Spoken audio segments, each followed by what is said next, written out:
In the year 2013, my mother passed away because of cancer.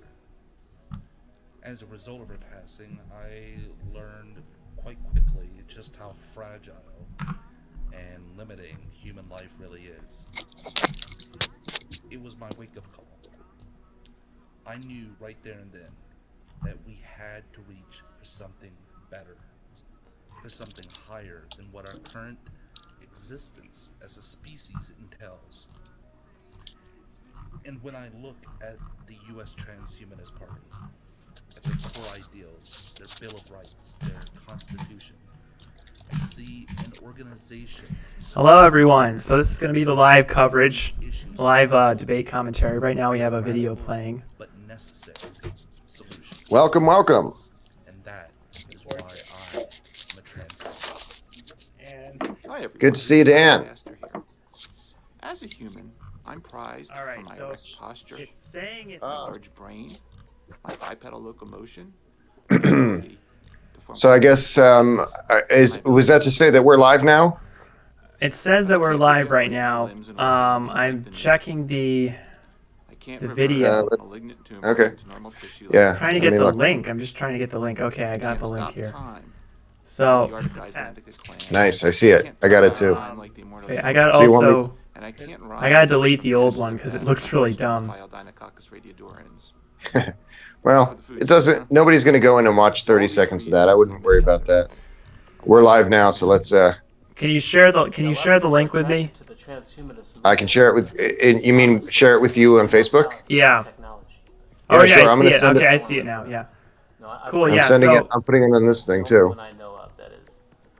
Addressing the issues that Share my it with you on sons Facebook. yeah. and my grandkids Oh yeah, sure, I I'm see gonna it. send the it. Okay. current plan for immortality will have to contend with for the next 100 years and beyond. So that's why I am transhuman. My name is Jose Cordeiro, and I am talking to you from Madrid, Spain, the land of Plus Ultra, because in Spain, many of us believe in Plus Ultra to go far beyond where no one has been before. I am director of the Millennium Project, vice chair of Humanity Plus, and a proud technology advisor of the U.S. Transhumanist Party and the ambassador in Spain of the U.S. Transhumanist Party. And we are living in incredible times. And I like to say in the next 2 decades, we are going to see more changes than in the last 2,000 years. This is the best time to be alive. And I just published a book called The Death of Death, with the help of friends like Aubrey de Grey, Ray Kurzweil, David Good, and many other people, because we believe that we are going to transcend the human condition and we will have super longevity, super intelligence, and super well-being. Welcome to the world of the future. I am transhuman. I am the very model of what you would call a transhuman, part singularitarian and modalist. Okay, it says Charles is in. Progressively, I'm changing all my body's Oh wait, no, that's heritage, not possible. My body's heritage is He's on the- mostly genetically. Replacing all my cells each month, I'm here just temporarily. The pattern of my brain and body is where there's continuity. I'll try to improve these patterns with optimal biology. Because I don't know if How my I do internet that? connection can I need to even be support smarter. this. Yes, I'll expand my mental faculties by merging with technology. And with the new technology, renewable clean energy, remove our pathogens and overcome hunger and poverty. I'm singularitarian and modalist tropian. I'm combination all those I gotta things. delete the That's old why I'm a one. transhuman. Hello.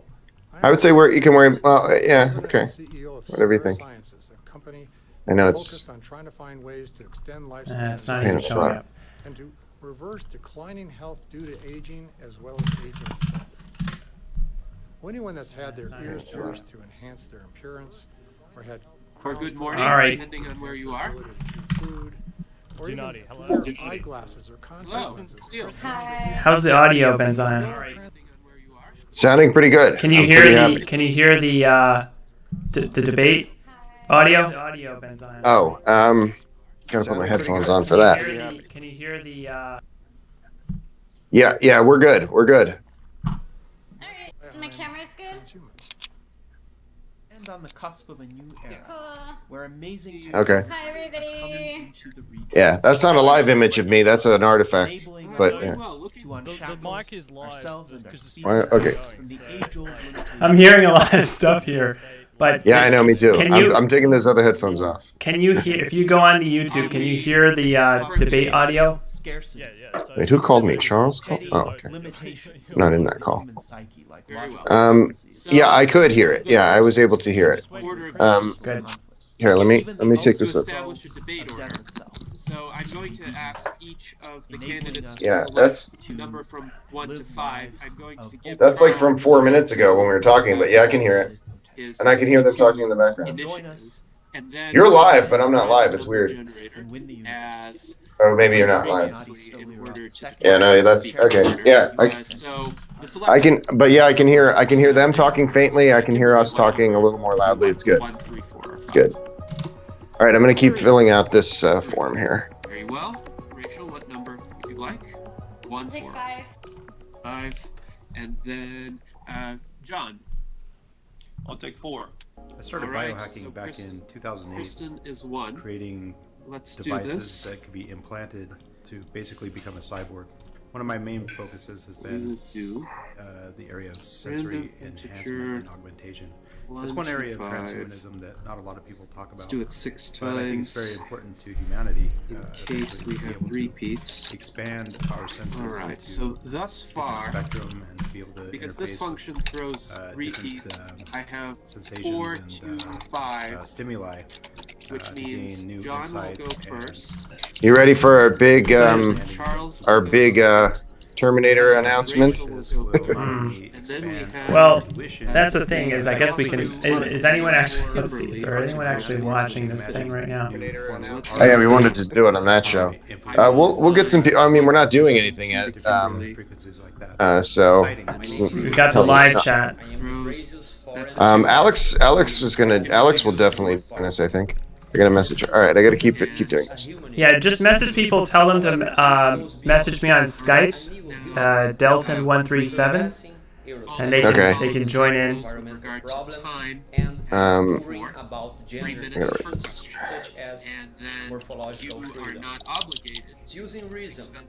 One, three.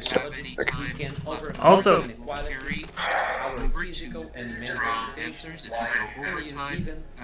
the audio on right now. The audio on Steel Archer's side is messed up. How so? Well, because they're trying to show the video, but then you hear Gennady talking in the background, prepping the candidates. It's like they have a hot mic. Yeah, they had a hot mic before. They had a hot mic before when they were showing those I Am Transhumanist videos, and then the guys were just making jokes about whatever random stuff. The two hosts, those guys are kind of dingbats. It was a good show, though. It was a good show. Definitely await his arrival. Yeah, they're not dingbats. Hello. I was very complimentary to them on air, of course. Hello. Yeah, thank you. All right, let's see. So we have determined the speaking order via the random number generator, and you were assigned the number. Can I put that? Within the random number Okay, I'm going to tell generator. her. Also, it so happened that you are number 2 in the speaking order. D. Elton 137, right? So welcome to all of our candidates, and welcome to our audience members. This is the third U.S. Transhumanist Party virtual debate in the presidential primary for President of the United States. And because we have had a significant increase, a threefold increase in the number of our candidates since the prior virtual debate, we have had to split our last debate into 2 segments. So this third virtual debate is the first of those segments. The fourth virtual debate, the second of those segments with the remaining 4 candidates, will occur. It looks like Alex might come on, Sinakachi might come on audio only. 6:30 p.m. Alrighty. Pacific time.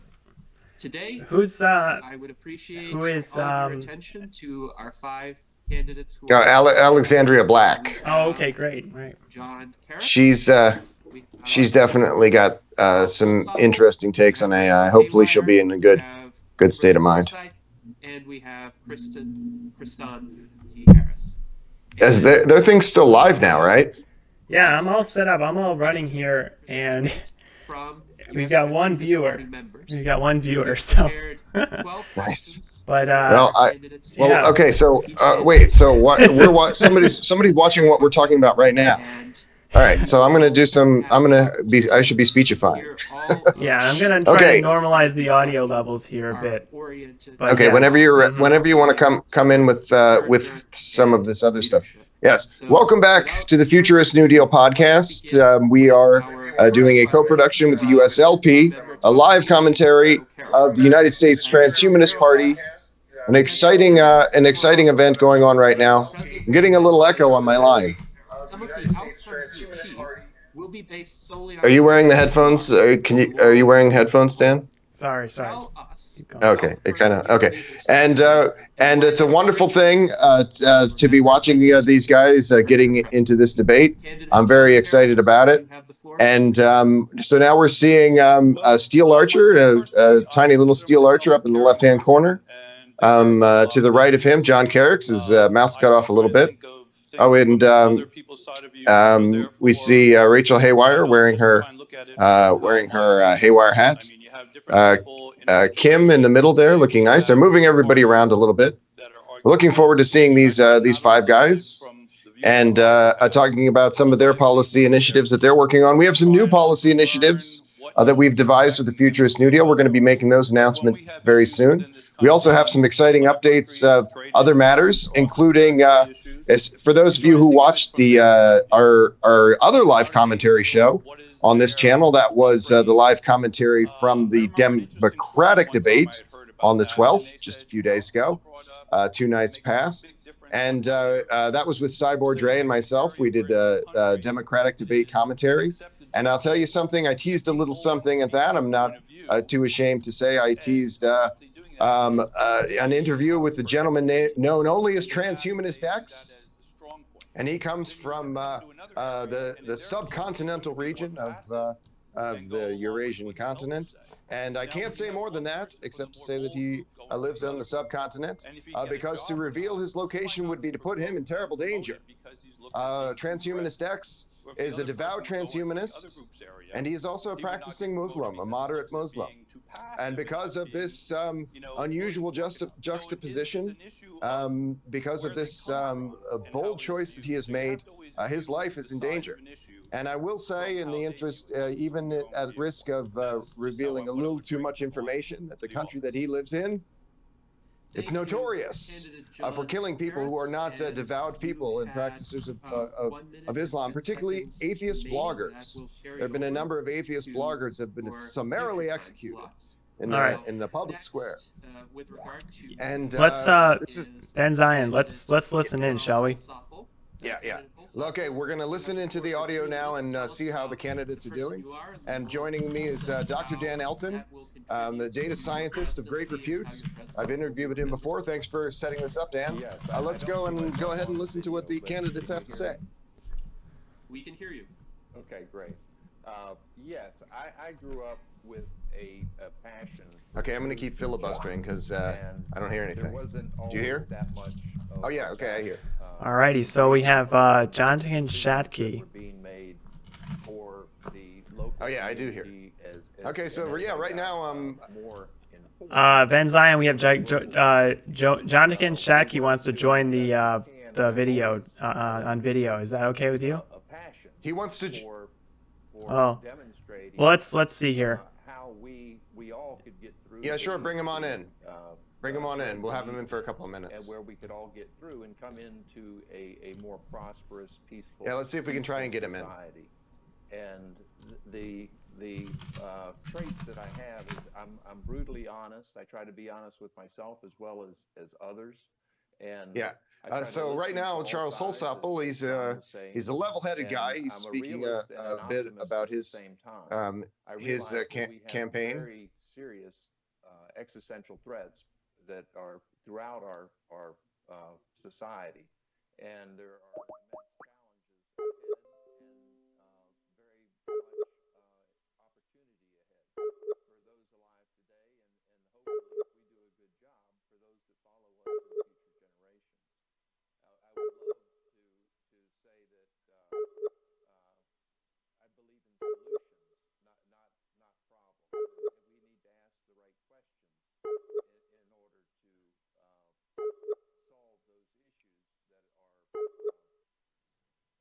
to us all. And I would like to bring unity to the situation once we have understanding. And I'm not the educator, but within the Transhumanist Party, we have a wide variety of platforms and issues that are pertaining to unity, as well as we're trying to take that How we doing? the broader base, the global community, the United Hello? States community, so that we can direct I'm hearing something. our economy towards a more peaceful, prosperous society. And I'm all in on that. I have been for 15 years. I've been an activist. You could look at the Global Shelter Project. Let's get a Sinakachi in here. That'll show you some of my past writings and efforts. Yeah, sorry.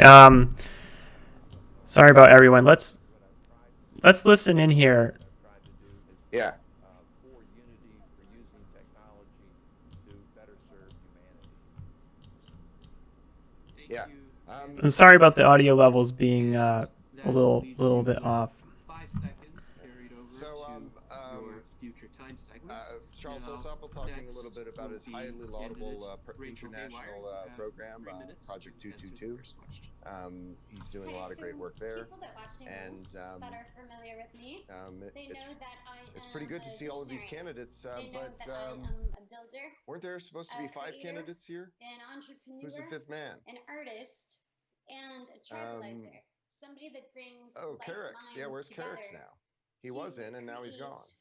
New events, whether it's the Extreme Futures Festival, maybe having some technical difficulties. Instead, whether it's small gatherings of like-minded intellectuals discussing technology. I'm a person with a vision and a desire to make the creative world more let's see. intelligent. I'm gonna try and add to make the tech world more creative. I've Sinakachi to our call here for myself. A fusion of visionary technology and transgressive art.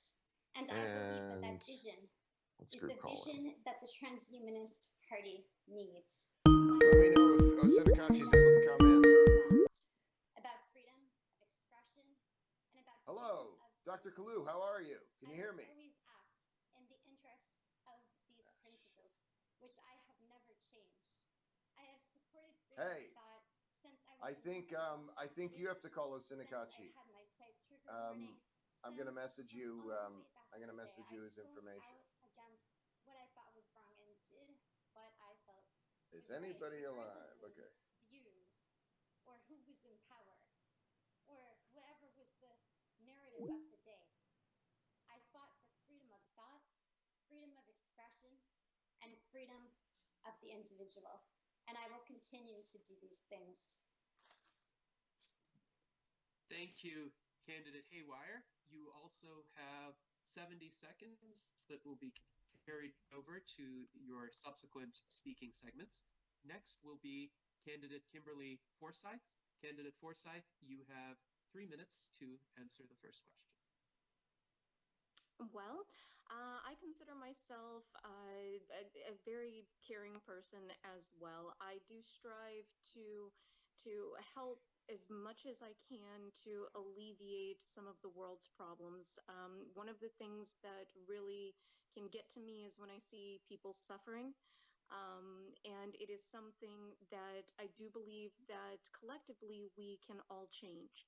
I have stated very prominently in the Facebook group that I do not consider myself a leader because I do not want to encourage more followers. I want to encourage people to lead themselves, to proactively solve problems, not just react to them. One of the things that I really love about myself is that I try not to be fearful in anything that I do. I enjoy exploring, not only traveling, but also exploring new avenues for solutions to problems, listening to other people, trying to understand their perspectives as best as I can. And basically, I just want to see a more unified, more equitable world. Thank you, candidate Forsyth. We have you at 95 seconds to be carried over to your subsequent time segments. And finally, for the first question, candidate Kristan T. Harris, you have the floor for 3 minutes. Well, first of all, I want to say, isn't it amazing to share a platform with so many brilliant minds? It's a wonderful opportunity for people like one of us. Okay, so we have. Hey, I guess I'm live. Yes, and Quite honestly, the things that separate I have our audio here again. is my ability. Let's just listen in for a minute. I'm gonna mute, and I'm gonna mute this. Let's just listen into the debate, okay? Including things like Kristan Harris now giving his but we're talking about grassroots speech. Go ahead. Yeah, let's listen in though. I'm a good communicator, decision capabilities, or the other things are really important when you're running for president. Obviously, loyalty, those are all things that I'm really dedicated on. Educating other individuals on things like transhumanism, being able to bridge the gap between, let's say, the conservative ideology and transhumanism, and maybe and kind of bring more of a centric viewpoint on things, and bring different alternative viewpoints. What makes me a good leader? I think those are all different things, concoctions, an alchemy of success, planning, delegation, empowerment. Those are all different things. Creativity, all those things are things that may put me above and beyond some of the other candidates. I think we have a great group of candidates who each have their own abilities and different. I have our Rachel with art. I'm trying to keep our audio Obviously, relatively with the quiet. health aspect of things. We got And John with ideology yeah. of liberties. We bring so much as a group, but as an individual, Right, but I also want to hear the debate, so. Thank you, candidate Harris. I'm trying to keep the audio levels, so actually the debate is a higher level. Subsequent speaking slots. Thank you to all of you That make, yeah. for your eloquent answers to our first question. Now we proceed to our second. I'd like to mainly be watching this. Who is our director of admissions and public relations for the U.S. Transhumanist Party, and she also has a question about leadership. She asks, Let's listen in here. Want in a good leader, which may not necessarily be what you think makes a good leader. So please focus your answers on what you believe people in general or most people consider to be good leadership. Even if you don't consider yourself to be a leader, I think you can opine as to what the public would consider to be a good leader. So candidate John Carrots, I will give you the floor for 3 minutes. I think above all, usually people want you to be fair and honest. But beyond fair and honest, I think sometimes you see leaders go in a direction you might not see as quite as right, but you don't want a leader to be wavering in his own commitment to something. So therefore, if the leader makes a decision and say he's going to go in a certain direction, I think the people want to see him strong and behind his own views and not waver on it. Because I think if he doesn't have direction or seem to have belief in himself or his own direction, that the people also will not follow him. So I think fair and honest above everything else, but then if you go in a direction, you have to stick with it. You have to be committed to what you say you're going to do. You can't waver. And I think that's the main thing that people want in a leader. Thank you, candidate Carrots. And we will add 130 seconds to your future speaking slots. Next, yeah, Carrots seemed pretty well spoken there. You have now 3 minutes to discuss what you think people. Let's hear what the other candidates have to say. Well, I think in this time, a lot of people want in a leader to justify their beliefs, whether they be right or wrong. It goes back to tribalism. So that is not a quality that I think we need to promote. Is just reinforcing someone's beliefs on a tribal side. But I think we need, as a leader, we need to address the people's need for their security and their protection. I think people want to feel secure in both their present situation and the future of themselves and their future generations, their children. So the qualities in a leader, besides honesty and integrity, has to be imagination and inspiration. Something that makes the picture more clear to And we're them. losing Something viewers that makes because people we're not doing anything. relate to a something bigger than themselves, and something that makes sense from a technological and scientific inclusion of them into this brave new world that we're entering into. Something that includes David. them and gives them a path to reach their dreams and their Who's on this call? fulfill their hopes. So I think a leader needs to Hey, David, can you? You're live on the Debate Watch Party. to explain and David really. And also, who else do we have some here? of the false beliefs that people have, tribalism. Oh, hey. I think it requires a delicate hand. Now we've got David. Now we've got David. Of the false beliefs. You're looking well, that sir. So much and so many people in power. Thank you very much. Wow, And I think it takes a strong hand to do that. Yeah, it's good to see you. It takes a very informed mind and Are we all not enjoying just one this so person, far? but it takes a movement. Yeah. And that's where We're just we're taking a little breather, but we're ready to get into it. Yeah, we're having some fun here. We don't have subtitles. And through this exercise, this exactly. We're having problems on this end. Susan and I going through Skype on my computer to Chromecast it to the TV. There seems to be some weirdness going on with what's coming into us. Philosophy and the physics of what we're actually facing. Are you experiencing that or no? Thank you, candidate Holsapple. We will it seems carry okay over now. Yeah. 30 seconds Sinakachi's here. for subsequent Hi. speaking slots. Hey. You're looking well, sir. We have candidate Rachel Haywire in 3 minutes. What do you think people want in a good leader? Pretty cool. People want a leader that moves them. So for those of us, for those just joining us, this is the live stream commentary and analysis of the U.S. Transhumanist Party debates today, the 14th September, and we're hearing some more questions. Viewer and party members submitted questions to these 5 candidates. That is what leaders do. Now, and we have some other issues we want to be talking about also. The same type of leader.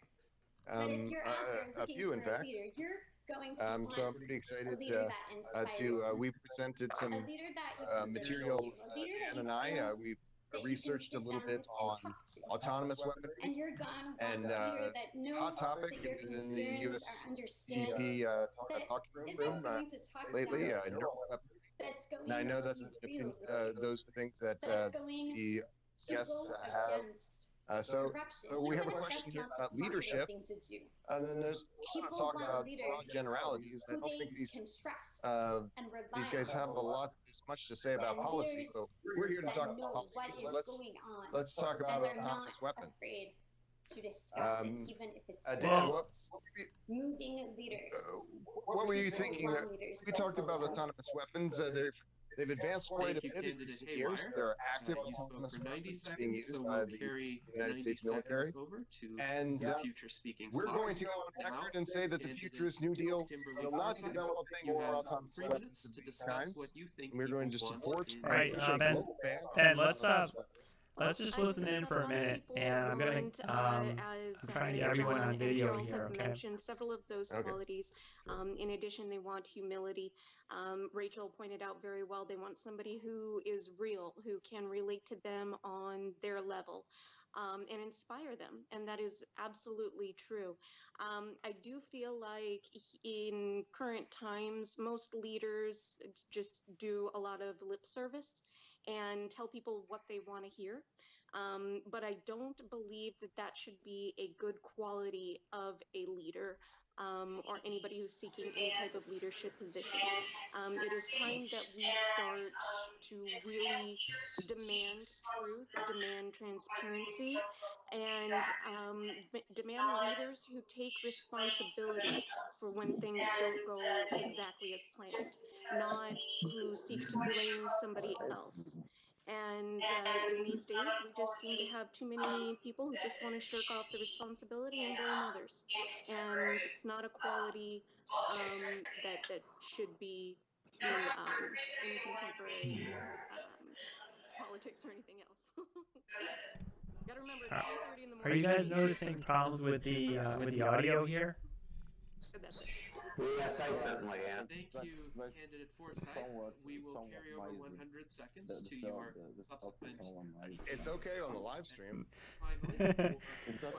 This is actually pretty cool if you look at our live stream because we've got 4 people here. So could you introduce yourself? We just had I forget your name. What is it? Oh, there we go. Dr. Kalu. Dr. Kalu. Okay. The tough decision making, you can't do that without really information from the general public, because I think that a president or any one figurehead is the smartest, very naive. So I think a lot of times we need to listen to our constituents. We have a lot of great people out there that are way smarter than I wonder I'm if not. Harris uses a green screen, but doesn't put anything in it. And sometimes the right decision isn't the popular decision. So being able to control, I can hear you, Ben, and I can hear others on this call, but I can't hear the primary feed. Oh, you can't hear what Kristen Terrace is saying now. Candidate Harris, if I may, your sound has if you want to hear that, you have to open up the link. I'm going to stop and then there's the also going to be a little lag. If you could repeat about the last 20 seconds of your remarks, and perhaps configure any settings on your microphone that may be suboptimal. Let me give it. Thank you. All right, so you guys aren't getting me over there, huh? The link should be shared here. The public. Okay. Yeah, so right. I apologize about that. But I believe that tough decision making is it is. that Well, isn't it is always shared. appealing to everyone. It may be the right decision, but it might not be the popular decision. And I think that going to the and getting information and ideas other than just one person, the idea that one person is all intelligent and has the ability to lead us all perfectly is very unlikely, at least currently.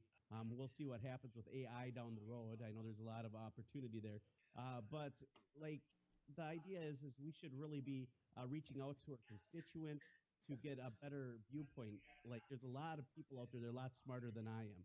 I'm going to be honest with you. There's people that are smarter than the president we have now. The question is how do we bring in those abilities, harness it, and get the best outcome and be able to make those tough decisions. And when those decisions are needed to be made, think about something as controversial as, let's say, vaccination. Do you have the right to put what's in your body or not? That's a tough decision. What's right or not? Some people say it's a herd mentality. Some people say it's my body. I can put in it what I want. That's these are kind of decisions and communication and viewpoints that affect politics. Obviously, Congress and Senate, they're the real kingmakers and decision makers. You're more of a figurehead, reminds but me of it's important because Futurama. obviously, The moon shall as a rise president, again. you take a lot of heat. So. Thank you, candidate Harris. You spoke for 2 minutes in terms of substance, so we'll add 60 seconds to your future speaking time. Thank you for that link, Ben. I can hear a little bit now, but the audio is extremely low, and I can't get it any higher. The third Yeah, question. well, I thought we were going to just be kind of chopping it up generally. He asks, what can but you we're waiting do to keep us alive forever? And this is the transhumanist variant of the question, what's in it for me? Oh, so, I'm going to just message it John to you directly. Carrots, you have the floor for 3 minutes. What can you do to keep us alive? I'll send it to your Facebook. Well, first off, one of the main points I wanted to stress, I thought you sent it to of this 3 general. points as far as my platform, is health. And I think, I can send it here first off, to look at longevity is to look at longevity as total health. So first off, you have to improve the health of everybody. So I think first we have to revamp our healthcare in the United States, in this country. I'm just finding the production kind of funny here because everyone's shifting everything around. People live longer and don't die of diseases that they have always died of in the past. Today already our lifespan has been expanding. So the first off is to help do research to cure normal ailments. What's wrong, pal? And to also improve longevity.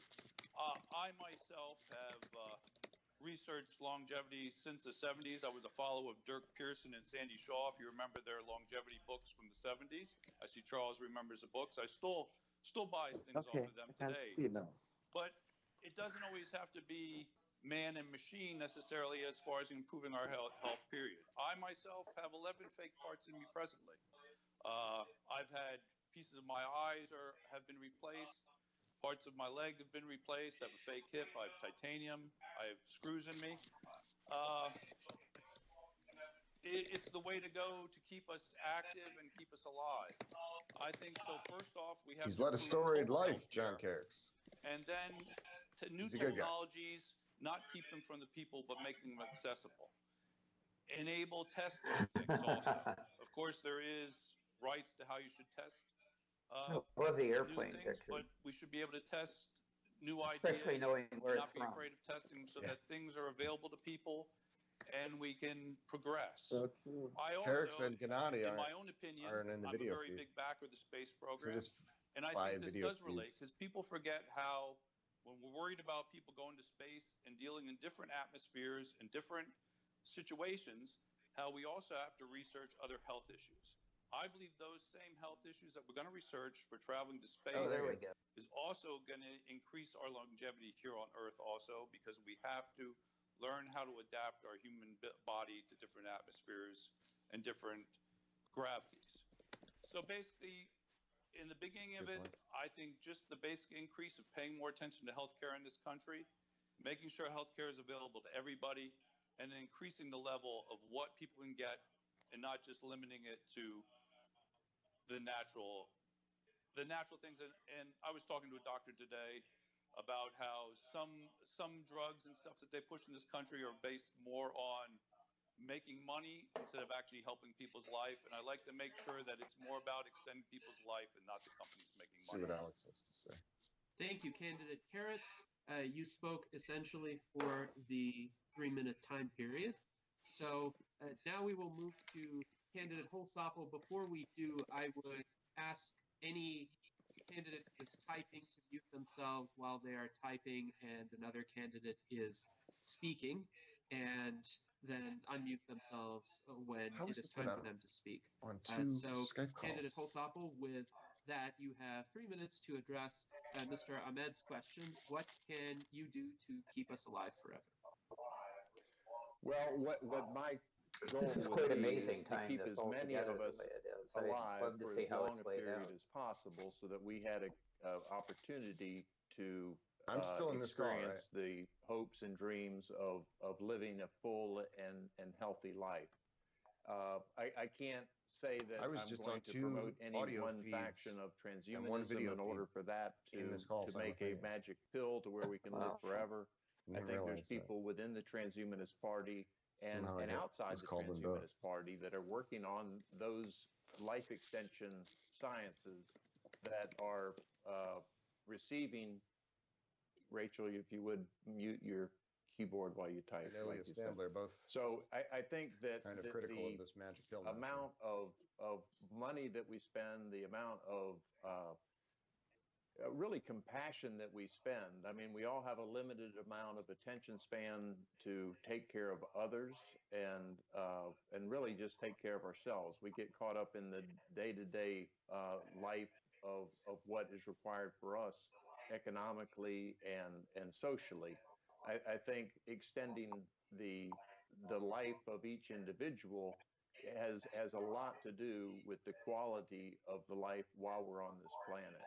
I think extending our life would be extending our legacy and through our genetics, helping to create a better world given time. Nothing's going to happen immediately when we are not thinking along the same line and allowing change to take place. We have to open up the possibilities of long life and working towards the common good to extend our health and our wellness and our economy. It all goes into the same bin of how much satisfaction do we get back from our institutions and our government and our own lives, and what can we contribute and what do we get back in a real and meaningful way. So I can't do anything to extend the life of anybody individually, but I would promote those sciences that promoted the health and well-being of society as a whole, as well as the individual. Thank you, candidate Holsappel. You will have 27 seconds carried over to your subsequent speaking times. Now, candidate Rachel Haywire, in 3 minutes, what can you do to keep us alive forever? I want to keep Hey, David, everybody can you hear alive me? forever, I can. regardless of their Do you know economic David status Pizer? or their Life social instructions for status, quite their some time. credentialism. Transhumanism is for all, and part of my platform is about making life extension available to all human beings. And right now, there are a lot of life extension technologies that are only available to people that have a certain amount of money. And I don't like to see that. I mean, a good friend of mine died recently. He was a crypto engineer, a genius. He was building a new form of AI. I And really we get talked tired about of the pretty much everything related to class high-end, highly distinctions insane here that transhumanism, my favorite kind, visionary Haywire brings technology, I up, call it. And discussing he this. died He during my seems quick campaign, to go and to, he didn't have that much money. you He know, wasn't people can't super poor or afford, anything, but or I was thinking the about way what if he to had bring access people to into better this sort of thing. technology I don't know. for I'd life like to extension, hear for more medical from in him. general? It's And what if hypocrisy because all all of her people, campaign like my friend surrogates James, and are all people attacking from the other in the side. gig economy and the art Any class, kind of initiative is homeless some people communist on the street, overreach. people that are struggling and suffering, It's just to keep their next meal. What just if more they incoherent had political access philosophy. to life extension technology too? So It I doesn't would settle well tend to with me. keep working on life extension, whether Yeah. it's cryonics. I would advocate for subsidizing She really it, does like give a cryonics quantum to state everybody. political And I would talk to people that were philosophy, working on like regenerative two medicine ideas and held make in one sure time. that we had options available I'm not through necessarily medical against insurance that, on the but it blockchain. comes And we across would as come up divisive with to me, ways not to make sure inclusive. that everybody, Right. regardless It's just of not their coherent. economic status, had life It's fine. It's good to be able to extension entertain on access. multiple ideas, We are but all on the it's way just to it's not having life expressing extension things in a for real us. valuable And way. what I would do was make sure that it was all of us that were getting kept alive forever. Your friends, your family, the people you see every day, that we all had Did we access hear to from life Alex? extension. Is she gonna want to pop in, or are we kind of Thank you, passive? candidate. Yeah, We will add we're gonna have. Ken I just got a message. We're gonna have to Alexandria your speaking Black, segments. Alex, Next will be on soon. I'm candidate just trying to Holsappel. keep the volume Okay. kind of What levels can kind you of do to keep us alive? mixed. Just, I mean, just in case there's anyone watching this live stream that's also trying to watch the debate. But this is mainly a commentary stream, I guess. Yeah. Yeah, but it's. Well, let's get a little. Yeah, let's get a little Let's. more comfort. I'd like to listen in a bit. Hear what Kimberly has to say. Funding, I agree. access to computational resources, whether that be just speaking to people in general. I think that rallying behind them and really giving them everything that they need Yeah, her volume is too and low for encouraging me to cross hear. collaboration is going to give us the fighting chance to come across these technologies in our lifetime. I also believe that by working to implement on the national and international levels more policies that are directed at providing universal access to these technologies is going to be of the utmost importance for us to be able to, like I said, see it in our lifetimes. Thank you, candidate Forsyth. We will carry over 172 seconds to your future speaking slots. Next will be candidate Kristan Harris. What will you do to keep us alive forever? Candidate Harris, I believe you're muted. It all depends on what your opinion and your, I guess, interpretation of what life is. There's plenty of options out there right now that are being explored. My friend Dennis Kowalski, hometown transhumanist hero, Obviously, Cryonics Institute, they're doing great work over there. You got Max Moore, if you want to do the cryonics things. I mean, there's options to download your consciousness in a computer coming down the corridor. Who knows with things like cloning, if they'll be able to clone your body and put your memories into another body. There's all these options. Look at ancient history. When we look at the Egyptians and Babylonians, they mummified themselves, hoping one day we could take their DNA and bring them back to life. And that's where we're almost at right now. The technology is right around the corner. I think right now it depends on like what form of a life extension do you want to pursue, and how can I offer that for you? I'm going to tell you, there's nothing that you guaranteed in government. First of all, I ain't going to sell you a pipe dream, but there's a lot of great opportunities, and I think that there's a lot of capitalist companies out there investing in these things, and we need to take a look at how they're doing it and the ethics behind it. But also, I think that everyone has the right to live forever if they so choose. If you want to be able to choose how long you live, you should be able to do that. I think that's all about individual liberties and freedoms on what you want to do, and you have the right to do whatever you want to try to pursue life extension. I think that I personally would invest time and research into these different technologies, cryonics, obviously, at what point do you lose your soul, et cetera, when you're downloading your consciousness. These are all debates and ethical debates they have. I think cryonics, it has a great opportunity to take your existing meat suit and keep it forever if you so choose, or bring it back to life when you got a cure. I think there's a lot of opportunities there. Nanotech, regenerating your youth. There was an article that came out that people that were taking alchemy or concoction actually biologically lost 2.5 years of age. There's a lot of great health aspects of this, and I think that we can have a charitable free health care through this technology, and we introduce it to people through charity, because charitable healthcare systems will have the ability to take care of people better, cheaper, and more efficient than, let's say, human-run hospitals in the near future. So I think innovation, tax benefits for companies that are investing in these things, that's a good start. Thank you, Candidate Harris. You have 35 seconds that will be carried over to Charities your aren't future quite doing the speaking job slots. to prevent And 35,000 that people a year concludes die question now from number inadequate 3. health We care. move on to question number And 4 just replace the from whole Pavel healthcare system Ilin, with who charities. is So the have secretary 200,000 of the people U.S. die every year. Transhumanist Party. Those of you who pre-debate show Guys, saw his appearance. I How will understand you his have a comment about, dialogue from his point of view, of not wanting to dialogue between people of different make this interests, government-led. aesthetics, and But from ethical his point of view, he philosophies? could also How talk will you about the bully overcome pulpit othering and and, tribalism within from a presidential transhumanism? standpoint, And what I he could will do to add, promote with these regard to things. that I think question, there's the things U.S. from his Transhumanist philosophy more that he could do than what Party he talked just about. kinds of discussions. And indeed, our first topic on the Transhumanist Party Facebook group is this idea of overcoming othering and tribalism. So we are quite interested to hear our candidate's thoughts on this.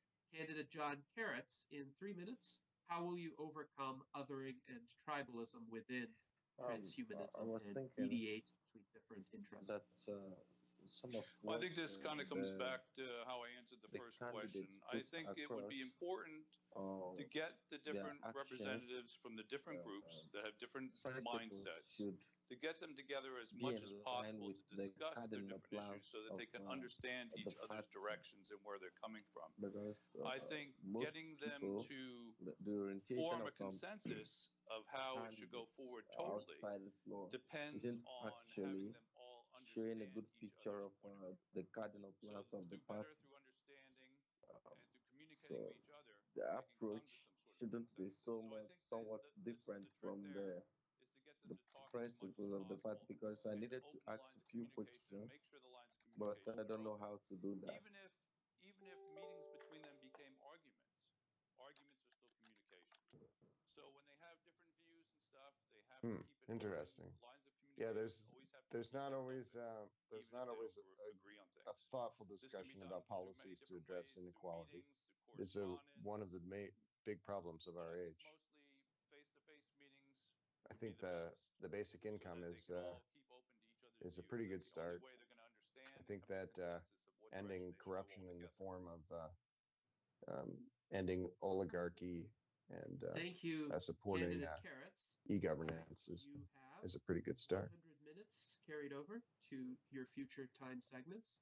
And next, we will have candidate Holsapple in 3 minutes. How will you mediate between different groups within transhumanism and overcome othering and tribalism? Well, I have I don't know if it's an advantage or a disadvantage, but I'm relatively new to transhumanism, and I'd say more so than anyone else. So I come into it with a broad brush. And as far as the different tribes within the thought processes and priorities within the Transhumanist Party, I would rely heavily upon yourself, Gennady, and the other members and officers within the Transhumanist Party to present that platform. I would move forward with what I see as what it takes to run a government and create a peaceful, prosperous society. And I would listen to the Transhumanist Party input, and I would also listen to the Democratic Party input and the Republican Party input and the libertarians. But I wouldn't be the architect of the Transhumanist Party platform.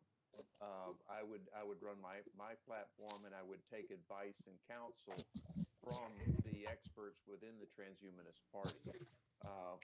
And I would again rely on the lifelong transhumanists or the recent transhumanists that have something to contribute. What do you think of to that the comment? conversation. I would not Much use like the John Transhumanist Party referred to, platform. we I would have use my own the platform.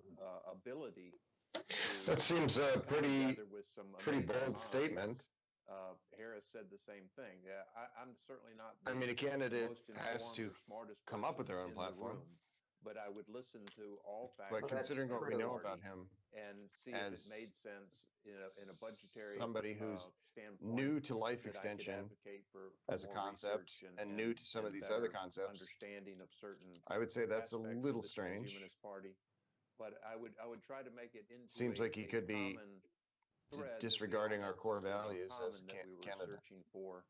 And I think there's plenty within the party that we could identify those common issues. Thank you, Well, I think so. For those of us we that will carry participated in developing 47 those, seconds over to your I would hate to see them future-speaking dismissed. slots. Maybe that's not what he Next means, will be but I would like candidate to Rachel see them Haywire. out front. In 3 minutes, how will Yeah. you Well, mediate people have between come different groups within critiqued him to a small transhumanism degree on and this. overcome othering and tribalism? And not being overly preoccupied with tech policy, being overly preoccupied with his relatively narrowly defined humanitarian undertaking. We have some new transhumanist sects with wild ideologies popping up. I personally have dealt with people all over the political spectrum, and what I have found that really unites people is a shared story. Now, whether that's a song, a really well-written article, or even a well-crafted meme, people can be brought together through a shared story, a shared experience. And when it's no longer about one group versus the other, it's not a tribalistic us versus them fight. That's a hilarious meme. That's an incredible song. That's one of the best articles I've seen this entire week. Then people begin a new dialogue based on a shared interest, a shared story, a shared feeling in which they relate to each other. Because it's no longer about tribalism. It's about sharing a story and an experience. I have dealt with all sorts of political groups, from the far left to the far right and everything in between. And I have seen neo-Nazis and Antifas find common ground because they liked a video that was made by a weird artist in Berlin. And I believe that I can do that in the Transhumanist Party and in America and in the world.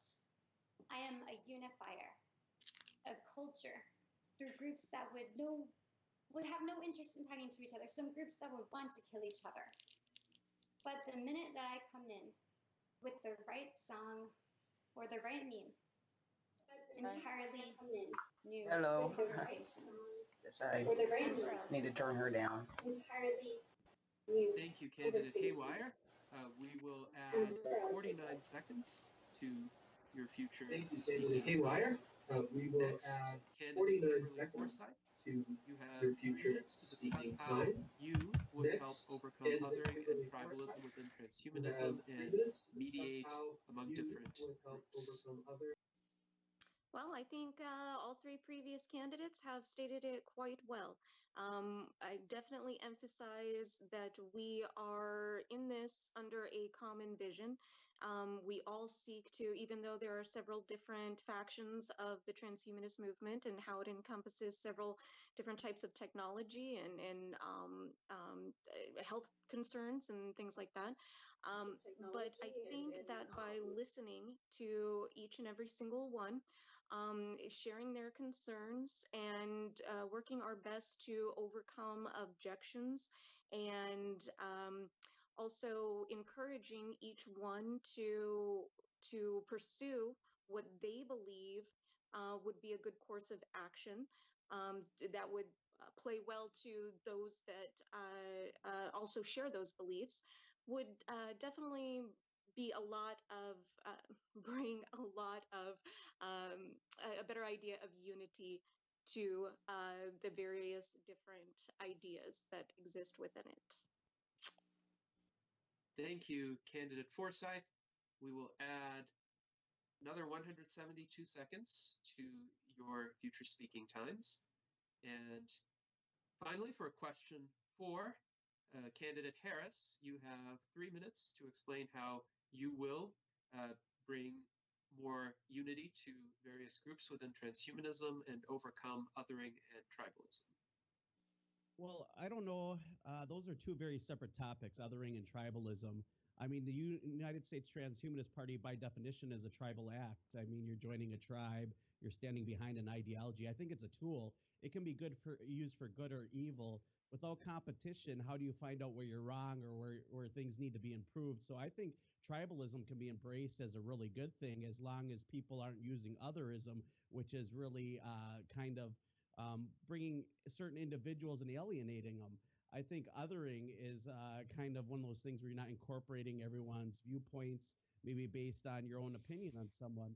I think that bringing people together in general, I mean, I think is very important. Look at something as tribal as sports. Sports brings people together, and it's a very tribal thing. You don't see people going around, for the most part, causing violence, and it brings unity and fraternity. I think that tribalism can be a good thing, and it's not always inherently a bad thing. I think we need to look at what segments of tribalism are causing the issue and discuss maybe different avenues of like incorporating ideas that are popular, but at the same time being rational about those decisions. I think communicating and reaching out to other groups, and obviously, we got Humanity Plus out there, longevity, and there's even more. There's a futurist party. There's a lot of things out there that tie into technology and politics that, I mean, libertarians, Democrats, Republicans, constitutionalists, there's all these different ideas out there. To think that one person has the best idea is ridiculous. And I think that through tribalism or competition, that we can actually become a well-oiled machine and kind of perfect this idea of a transhumanist party. I don't think tribalism will ever inherently go away. There's always going to be some tribal aspect of humanity. I think it's built into our DNA. I'm from Wisconsin. We have the Green Bay Packers. It's like the ordained state religion here, So I understand that tribalism can be an issue when we're talking about violence and activism. We'll take a look at our current political climate, Antifa, the Proud Boys, things of that nature. These are discussions that need to be had. I think that we can reach out to anyone. If it benefits the United States Transhumanist Party, we should definitely find out different ways to work with other organizations out there, as well as maybe do things like Kim suggested, working out charitable events. I think these are great ways of growing the Transhumanist Party, and that I've seen in other parties as a person who sat on there. I also think that, it also depends on what the Transhumanist Party stands for. What is our platform committee, or let's say a resolutions committee? What have we all decided that we stand for? And I think that's what it comes down to. Obviously, that all came out today.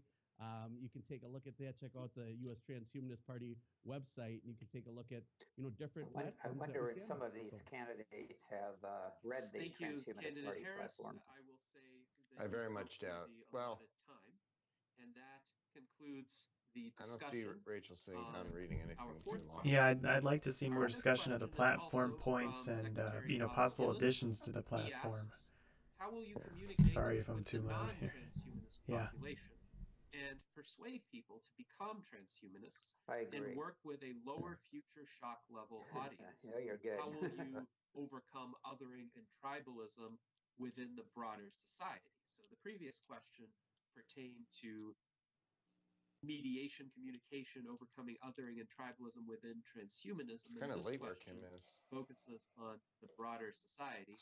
Candidate John Carrots, you have 3 minutes. Well, that's it's a good 4 in the point. morning I where she think is. with a lot of Eesh. things in this day and age, you see how technology gets into society and how they accept things. Is I Dr. think a lot Kalu of still on times the with call? He left. technology, you have to kind of ease it into people. I didn't say good night. One time they had said about Steve Jobs, they said about how he showed people things that they didn't even know they wanted, but he made them realize they wanted it. So I think this is a very big time when it's important for media and education to show people what it is, to show that it's useful, it's helpful, it will help the quality of their life, and show them that it really won't change their life as much as they think it will. It's best to try and ease things into people and to show them the benefits of it and downplay any part of any side effect it might have or particularly any side life problem. extension. I mean, there's always side problems. There's with no everything. scenario where like longer But I think lifespans is some it's kind of very Faustian important for bargain. media and how it comes across to Like the we've had population quadrupled to get it out lifespans and since the educate advent people of the and show industrial people, era. like I said again, like Steve Jobs And said, there was to make no them Faustian realize bargain involved in that. about something they might not even know it No, it's exists, been but make them realize how incremental. much they It's actually do been want it well and how much they embraced by do need it and society. how it will Why would we improve their expect quality that of to life. change? I mean, there's things we do today with technology that we didn't think we'd do, and we thought, why would you want to do very that? lazy-minded people who even consider such a thing. That's what you have to get across to people. So I think it does make a big Well, difference typically, it's with a media knee-jerk and reaction. They haven't through media given it to adequate make people realize consideration, the and benefit. some, when they That's the do, most important part, to make them realize the back benefit off of it. from their opposition. Thank you, Candidate Carrots. If they're not We will if they're not in add a solid 80 majority, seconds Transhumanist to X, your future my speaking Muslim times. moderate life Next, extensionist we friend who I'm have interviewing candidate tomorrow.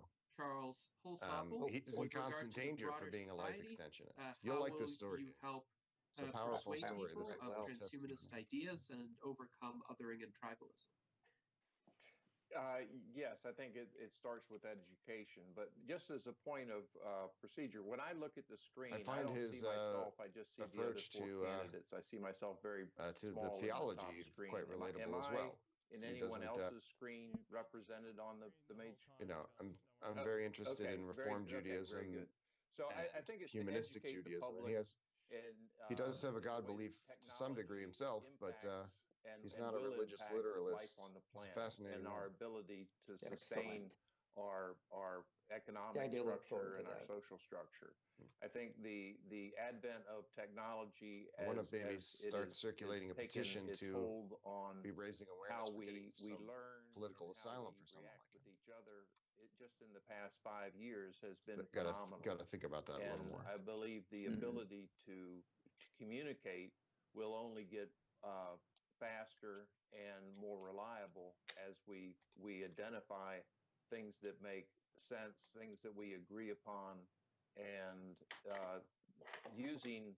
I think the Transhumanist Party needs to spearhead using technology and science and rational thought to benefit the population as a whole. Uh, we have that opportunity. We're not pigeonholed. Most people haven't heard of us. And we have, if we go in, where did Kim go? Plans that have been Sleepy well time thought for Kim. out by the party platform. That's right. And we She does have are a small child. She's got dedicated real to responsibilities.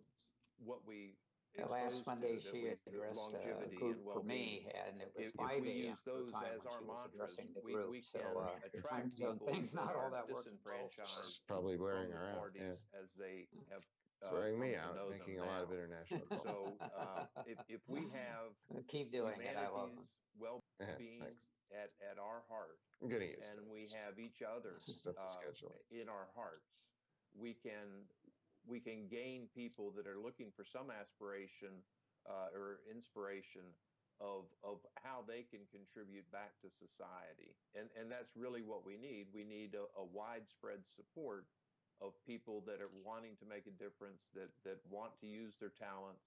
And we need to nourish those souls and those individuals, those bodies, those 7 billion of us, so that we can contribute back and figure out some of these existential threats that are facing us, and come together to face those once we understand what That's a they good are point. and what It's possible a secret weapon. This large that each population, individual 7.5 billion people, community can have. can see And tremendous through network I think we effects that can, we're not seeing John by mentioned it having all through of those people education and entertainment. doing better than they are. We can make different avatars of how people exist in different conditions, and show empathy and the results of technology through creative ways, and introduce these technologies that are going to become even more fantastic than they are now, and more capable of providing for the benefit of all, if that is our common goal. Do we have the will, and are we willing to explore the ways that we can get along better within our own tribes, within our own groups, but what we share in common with those that we have long held, that the differences are the major deciding factor in how we get along. I think we need to look at the common demands on the human condition, and the ways that technology is making it more affordable, or can make it more affordable, if we have a common purpose in mind. So we have to identify the existential threats, the opportunities, and come together in ways to bring those about through hope and inspiration. Yeah, me too. We've got Thank you, Gennardi Candidate up here Holsopple. You twice. spoke for 4 minutes in response to that question. Kim so and that Rachel does both dropped out subtract of 60 seconds around the same time. That's a from little your odd. accumulated time, but It you had is. that much time They don't. accumulated There's from no love prior lost between the two of segments, them. so you still have a positive I think balance. Rachel has an Next, almost pathological candidate dislike of her. Rachel Haywire in I don't 3 I don't minutes. quite understand How it. will Yeah. you communicate with the non-transhumanist population, persuade people to become transhumanists, and Here she overcome is. othering and tribalism Okay. within the I'm broader just society? scrolling through Just people. just the captions Well, are not I think a lot keeping of up with people are already transhumanists that may not call themselves that. Now, I have a background in marketing, and when I see people going to the gym every day that are also into bulletproof coffee, that are also into smart drugs, they've maybe seen the movie Limitless, and now they're on their own smart drug gym routine. They're biohackers in a sense, enhancing their bodies. They might not know that transhumanism even exists, and we might even call them something like basic bros, but they are going beyond. Now, these people that go to the gym that want to extend the capabilities of their bodies, there's no reason they wouldn't want to extend them even further. And transhumanism is a natural step for them if they're not already there. And my job would simply be to let these people know that they are already on the cusp of transhumanism, whether it's through meeting with them at a sports game, a party, whether it's through going online and talking to them I agree in with the that. forums. I would let them know that The de facto transhumanism transhumanist. is already what they're doing. And then I would tell them about the United States Transhumanist Party. Thank you, Candidate Haywire. You have 95 seconds added to your future speaking times. And now, that Candidate may Forsyth, have been one of her better fifth responses. question. How will you communicate with the non-transhumanist population, persuade people to become transhumanists, and overcome othering and What are we? We're tribalism about within halfway the through the broader debate. society? Oh, there's Kim. She's back. She never Well, went in and out. as They're just I've stated shuttling extensively through the in the images. Facebook Yeah, group, it's pretty there long, are many ways but that we can help to David, by the Well, way, I if don't you know why listen they on don't get rid of YouTube, help the people understand maybe that easier to they hear. deep down do support a Right, lot of the philosophies of on the transhumanism, native on the whether that original is helping them to broadcast, understand that something as we're simple doing as a piece of another cardboard I'm is hearing worthless. both. I'm hearing an echo of As us, but then I believe it was Tom brought up, and other people of the group, even this simple smartphone in my hand is an extension of myself that gives me greater powers that I would normally not have without it. So by finding ways that each group can, either group or individual, can relate to it, I do believe that we can overcome a lot of the biases that we are going to face, the initial biases that we will face in talking to people about this. And also, there was the idea of using things like public relations and propaganda for good. A lot of these people have been conditioned to think in a certain way since birth, and that is mostly done by corporations, consumerism, things like that. So if we can utilize some of those same tactics and at the same time wake them up to these tactics that are being used on them, I believe that it is going to help us tremendously in the long run. Thank you, candidate Forsyth. You have 90 seconds that will carry over to your future speaking slots. And next we have candidate Kristan Harris. With regard to the fifth question, you have 3 minutes. nobody seems to be using their full time.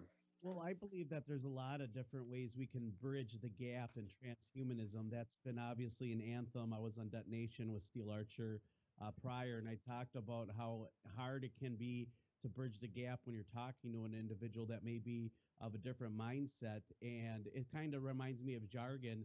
A lot of times when we're tech people, it's very easy for us to understand these things, but the average person cannot relate.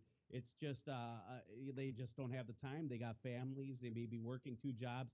They don't have time to have these conversations. And I think that's why it's really important for someone like me be elected, because of the fact that I would be able to bridge the gap not only between conservative viewpoints and transhumanism, but also introduce a lot of these social liberal ideologies that a lot of conservatives are already adopting. Like we talked a little bit about tribalism being good or bad. Tribalism, especially when it comes to party lines and almost a religious aspect, like you go to this church of Republican or Democrat, and you do your tithe, you hate the other group. It's really destructive, when all reality it's all about policies. And I think when we reach out to individuals and we want to bridge the gap, we need to talk in different terms a lot of times. And like Kim mentioned, pacemakers, great example. We have robotics, we have drones, drone delivery systems. I can order something from Really Amazon, have it same day now. There's a lot of aspects of transhumanism and technology we can take advantage of that the general public already is benefiting from. Cryptocurrency, we have 8 cryptocurrency ATMs in the local community. We have all this different technology, and I think a lot of them don't realize that we're already using it. I believe another great way is through obviously entertainment, media, and education. Entertainment always gives you some kind of idea of what's coming down the market as far as smart ideas, as far as transhumanism technology. That's always out there, but education is real important. That we get children hands-on opportunity. I know I talked briefly before the show about education, but it's literally something we can use to get our children ready for the future, whether it is working with automation, fixing self-driving cars, or being on a spaceship and traveling the galaxy far, far beyond. All those things are really not that far off when we start to think about it. We may see it in some of our lifetimes, especially if we're living longer. But I think as far as bridging the gap, communicating, education, media, entertainment, and I think those are all very important points, and giving proper representation. Obviously, with things like transhumanism, it's a double-edged sword. So we want to make sure we give it a positive outlook. That's not always this dystopian ideology that maybe conservatives more so believe. Thank you, candidate Harris. I will say that you were right on time. And thank you all for your thoughtful responses to your fifth question. Our sixth question is also from Secretary Pavel Ilin. As you may have discerned, I consider him a highly insightful individual, and he has provided a lot of input into this debate. So his next question is, how will you reform the healthcare system within the United States in order to ensure and accelerate the arrival of life extension therapies and the accessibility of He those basically therapies? endorsed the Candidate John Carrots, you have the floor. federal land for 3 dividend. minutes. Well, as I said before, I do think healthcare is a very important thing that does need to be revitalized and altered. I very much like other countries where they have they give health care to their people. I guess that I do Kristen believe that's Harris important. says it's all I've about heard the other freedom argument when they and call liberty. people complain because they consider that Well, I socialized. certainly believe that But too. Freedom and However, liberty. that doesn't mean there aren't things you can do about it.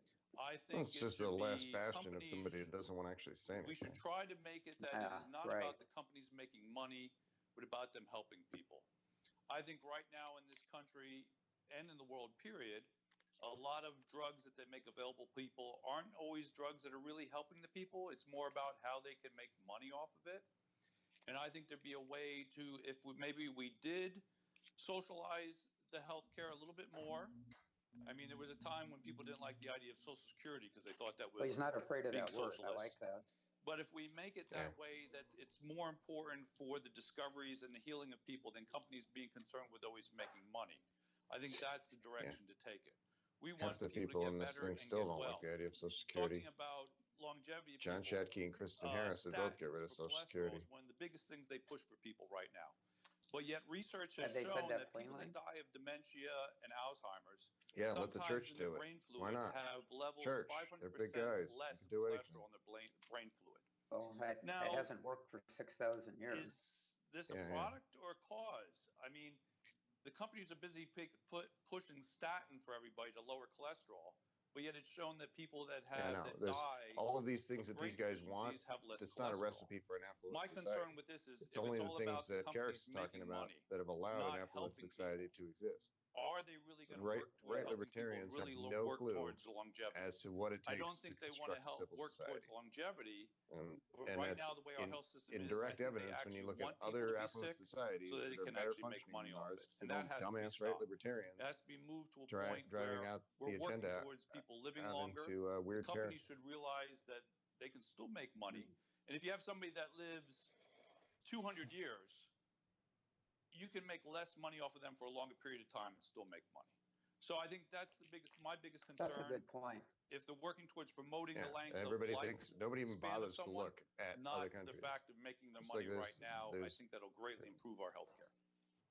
The worst kind Thank of you, echo Candidate chamber. Carrots.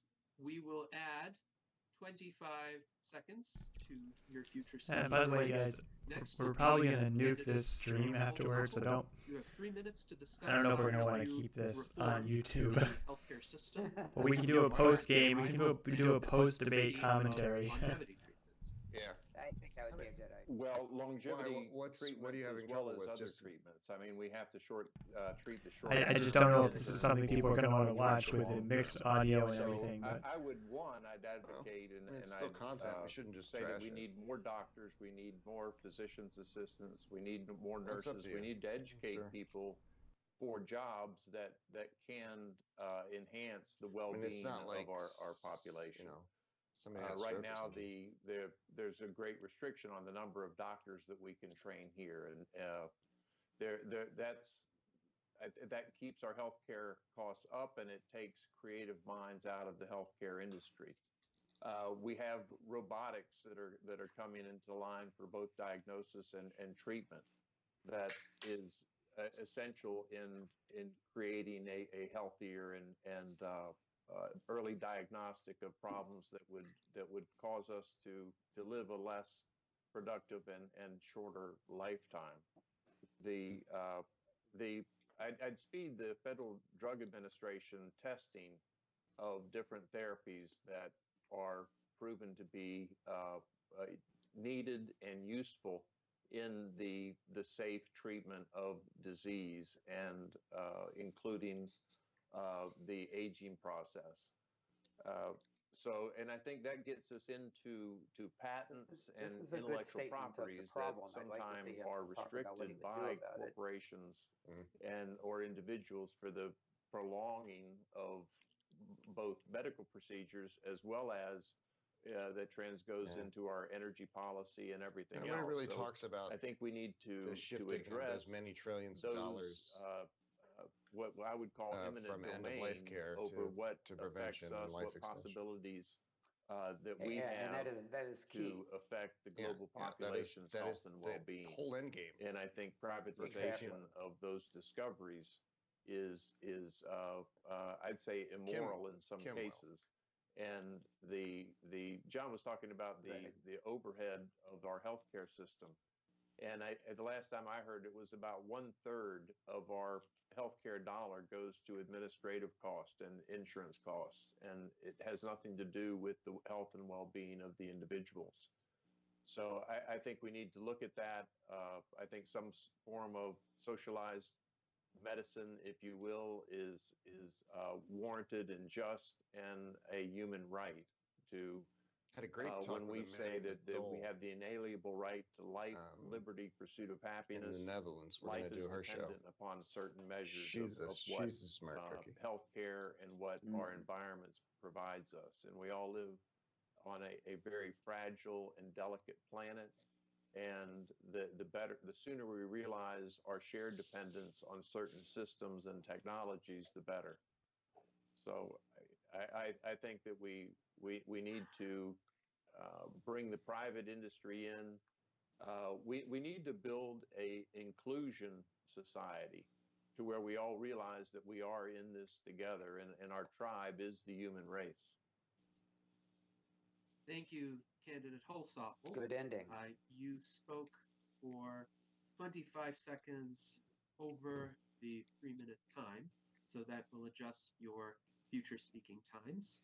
Next, we have candidate Rachel Haywire. You have 3 minutes to discuss how you will reform the healthcare system within the United States in order to ensure and accelerate the arrival of life extension therapies and the accessibility of those therapies. Yes, so a lot of this goes back to my platform. As you guys know, I'm advocating for cryptocurrency healthcare. And one of the reasons is because the current healthcare system that we have is a disaster. We have really terrible insurance companies that barely give people the healthcare they need, if they get any healthcare at all. And we have people that can't get the specialist treatments they need because they're not covered by insurance. My cryptocurrency healthcare plan would give people access to life extension therapies and technologies. They would become accessible through my UBI program, which every citizen being able to live in a comfortable way would have access covered by to use the public blockchain healthcare to funds. purchase the technology Interesting that they wanted idea. for crypto in the medical I'm pretty happy with the way realm. the So we're Cryonics talking is cryptocurrency in the healthcare private options sector while myself. I think extending life extension those monies could technologies. be And better used the elsewhere. more life We'll have to extension look at what the technology is initiative really built, the looked more like. options that we're going to have on the blockchain It's always in in order the details. to optimize these technologies.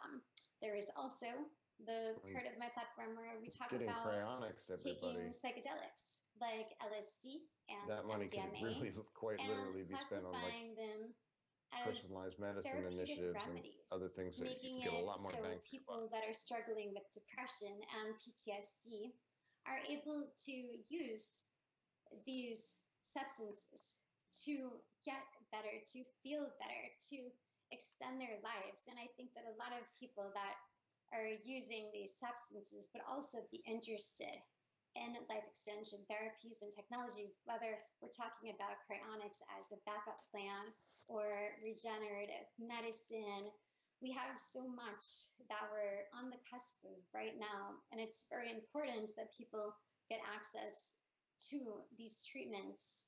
And we can't let the insurance that we have in America right now be a barrier to that. And that's why we need to come up with new solutions. Thank you, Candidate Haywire. You will have 45 seconds carried over to your future speaking times. Next, we have Candidate Kimberly Forsyth. with regard to question 6, how will you reform the healthcare system in the United States to ensure the arrival and accessibility of life platform is a lot more centered than all of her Well, I campaign think it is surrogates. important. All One over the of place, perhaps these the guys. most important aspect of it is to remove profit out of healthcare. To parrot some of the other candidates, what they have said is that the profit in healthcare, while sometimes it does go toward developing new technologies and new drugs, the vast majority of it is simply an abuse of the people. And I believe that this is something that we all understand, we all agree with. I do believe that declaring healthcare a basic human right and forcing that we allow everybody to have access to life-saving treatments, but at the same time we need to really focus on prevention as opposed to just treatments. I mean, the focus There are a only lot of goes where the things money's that at, we and it can doesn't do go that can across the spectrum, and help many things get left curtail out some entirely. of the cost involved in making healthcare a basic human right. But we also need to focus more on bringing more technologies into it, such as AI, machine learning, robotics, things like that. I do believe that it's not something really that can be answered in 3 minutes, but I really would love to see this party, all of the members, focus heavily on developing more policies and getting those out into the mainstream, because it is extremely important. Like Charles said, if we don't focus on the near term and the midterm, in helping people to become better, live healthier, and live longer, there's no point in extending their lives if they're going to be miserable. Thank you, candidate Forsyth. You have 68 seconds that will be added to your future speaking times. And finally, for question 6, candidate Kristan Harris, what would you do to reform the U.S. healthcare system to achieve the arrival and availability of life extension treatments? Well, first of all, I always felt insurance is kind of gambling, whether you're going to get sick or not. You're buying something based on that. But I think that John was on to something about free healthcare and taking the money out of it. In fact, we used to have that system prior to Medicaid and Medicare. We had charitable hospitals run by the churches and other organizations, which doctors donated 1/3 of their time to maintain their doctrine. And guess what? It didn't put a burden on the taxpayers. And we were considered the pride of the world as far as Medicaid or not medical assistance at the time. So the question is why did we get away from that, and why did we regulate that? And how can we go back to that system to take the burden off the taxpayer dollar?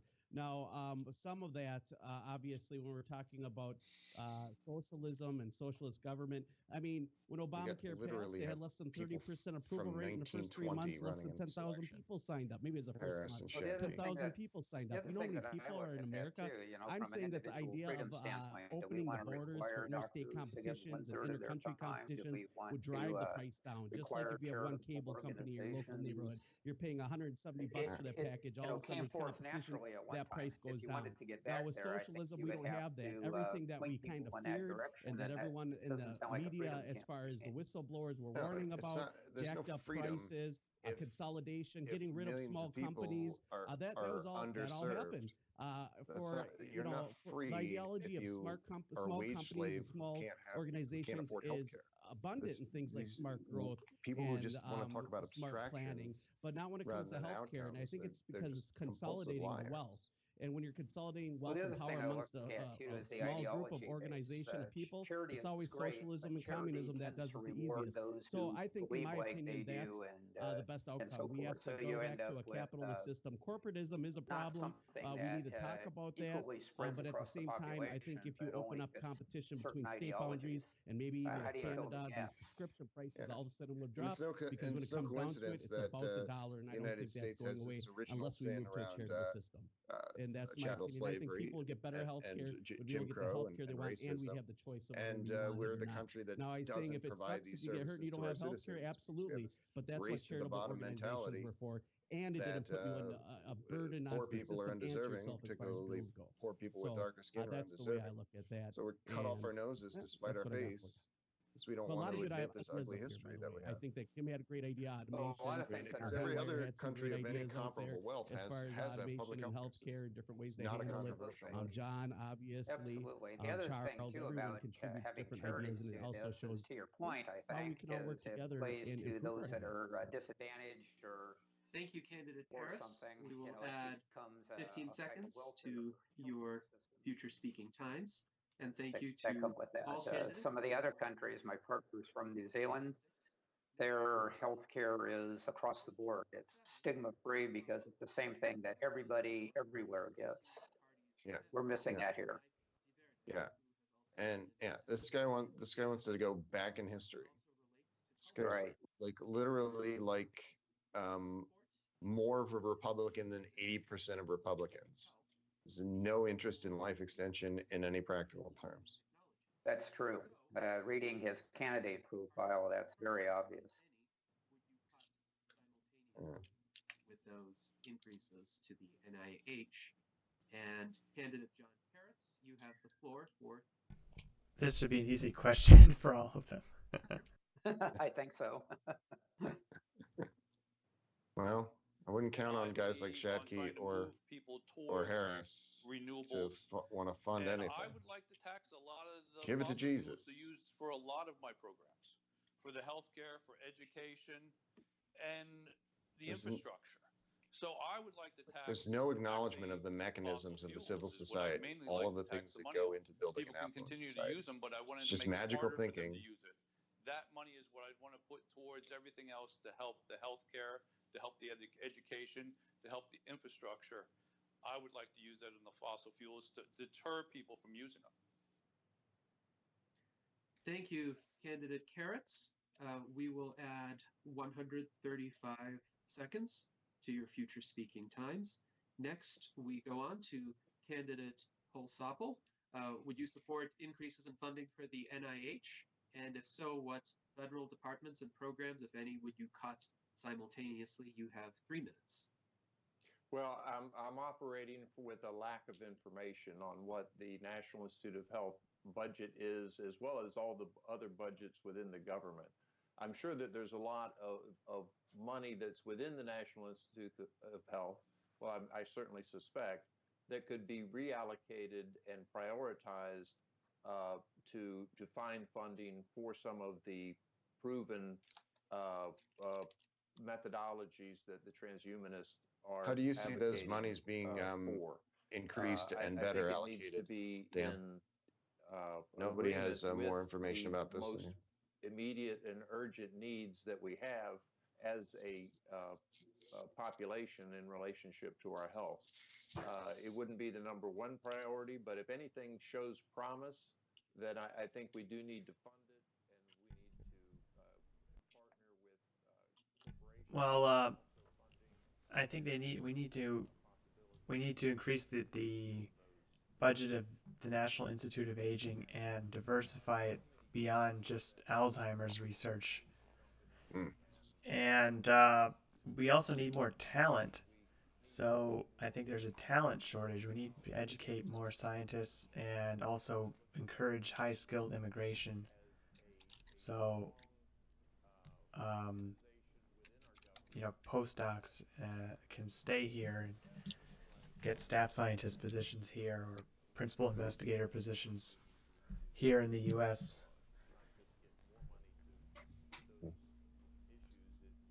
Those other issues fit in with what we need. And of course, cutting military spending we'd be able to fund a lot of this. Obviously, yes. I was kind of surprised that John Kurzak didn't mention that. But most of that's the one thing that all candidates in this race do tend to agree on. Is cutting Pentagon bloat to a high degree. To your future speaking times. Next, we have candidate Haywire. Let's hear what Haywire has to say. I know. I'd like to talk to you more about how the National Institutes of Health at some point could become I agree with the center said, especially about how increasing the funding, of course I support that, but the question is, what is the funding going to? We need to be looking at the specialties involved here, and we need to make sure that the funding is going to the right place and that the people involved are focusing on life extension and regenerative medicine and on extending the human capacities. And it's also very important that we cut programs that are hurting our privacy now. The surveillance state, we have the NSA, they have been violating our privacy for way too long. We have people like Snowden and Assange that have spread the word and taken so much flack for it. And I think we need to cut the spending on these programs drastically. We need to cut military spending. We are in Afghanistan, Iraq, Venezuela, starting this whole Cold War with Russia, which Tulsi Gabbard is speaking out about her. We're not in She's Iraq speaking anymore. out against it, and I think that these overseas wars are senseless. We Open a need to newspaper cut down sometimes. that military budget too. And also, as you guys know, I'm very against the fact that there are all these people in prison that have done nothing that would make them a predator. They have no victims. These are That victimless war ended crimes. 8 years ago. What I'm talking about is sex workers Rachel and Hiller hasn't read nonviolent a drug offenders, newspaper in 8 people years. who have never hurt another human being that are in prison. And I would cut down the prison spending drastically. And I would make sure that this goes into So our that means UBI getting rid program. of This is all a for-profit part of it. prisons, And that I doesn't make it? sure that this money that is being Yeah. cut is going That's something that to people here tend to agree on. transhumanist technology. And yes. I would collaborate So does the state of with California. They the recently National Institute of Health and removed all of the similar for-profit organizations to prisons, ensure including these the goals. ICE prisons, detention Thank you, centers. candidate They're not Haywire. prisons, they're detention. We will add 52 seconds to your future speaking time. Next, we have candidate Kimberly Forsyth. In 3 minutes, would you increase funding to the NIH? And if so, what federal programs would you cut simultaneously? Seems very calm. At the risk of once again parroting the previous candidates, I think this is all an area that we can agree on to definitely focus on identifying waste and remedying that situation.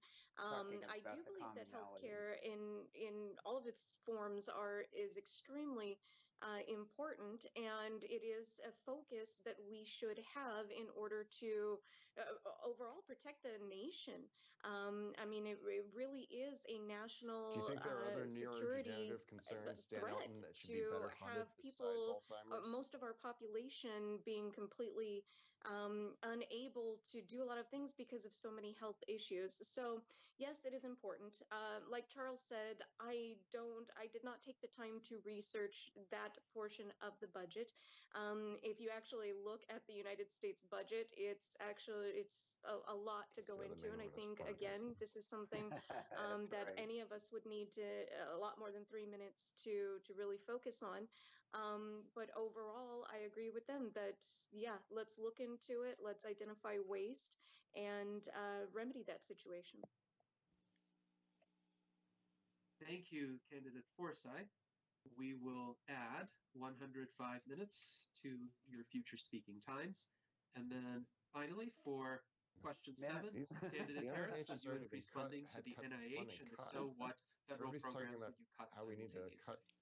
We need to Well, make sure again, that it depends on what waste. aspects of NIH are we funding. I mean, we're talking about an organization that's controversial and very beneficial.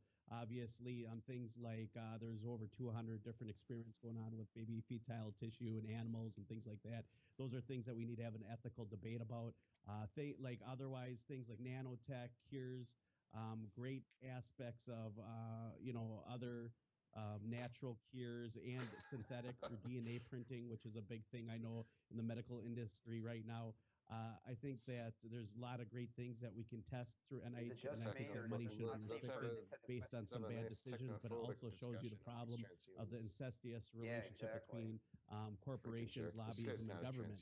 So I think sometimes that government agencies are less held accountable than, say, a private company Obviously, private organizations, private farms, they're held accountable. The government farm messes something up, they're rarely held accountable. Government spills oil, rarely accountable. Who holds them accountable? But private companies are. I think that this is something that we could just completely avoid finances for if we invest in the right company to represent and represent these technologies. And I think companies are willing to make money on it, are willing to invest in the investigation in it. Now, should there be some direction? Absolutely. The question is how much do we trust these different capitalistic corporations who are developing cures, and what's their intentions behind it? Obviously, when it comes down to the almighty dollar, we need to ask, how is government improving our life in this aspect? And where's the money going? And I think that's the biggest thing. Unfortunately, on our paycheck, we can't decide what money goes towards what in taxes. It kind of goes towards everything. So, it's one of those things. It can be No, beneficial. I'm It all not hearing depends anything on about what kind of work they're doing and anything what's the on outcome. basic So, research. I'm not hearing Thank you, about candidate Harris. where to come up We with will money add to increase that. No, this guy is all about privatization. And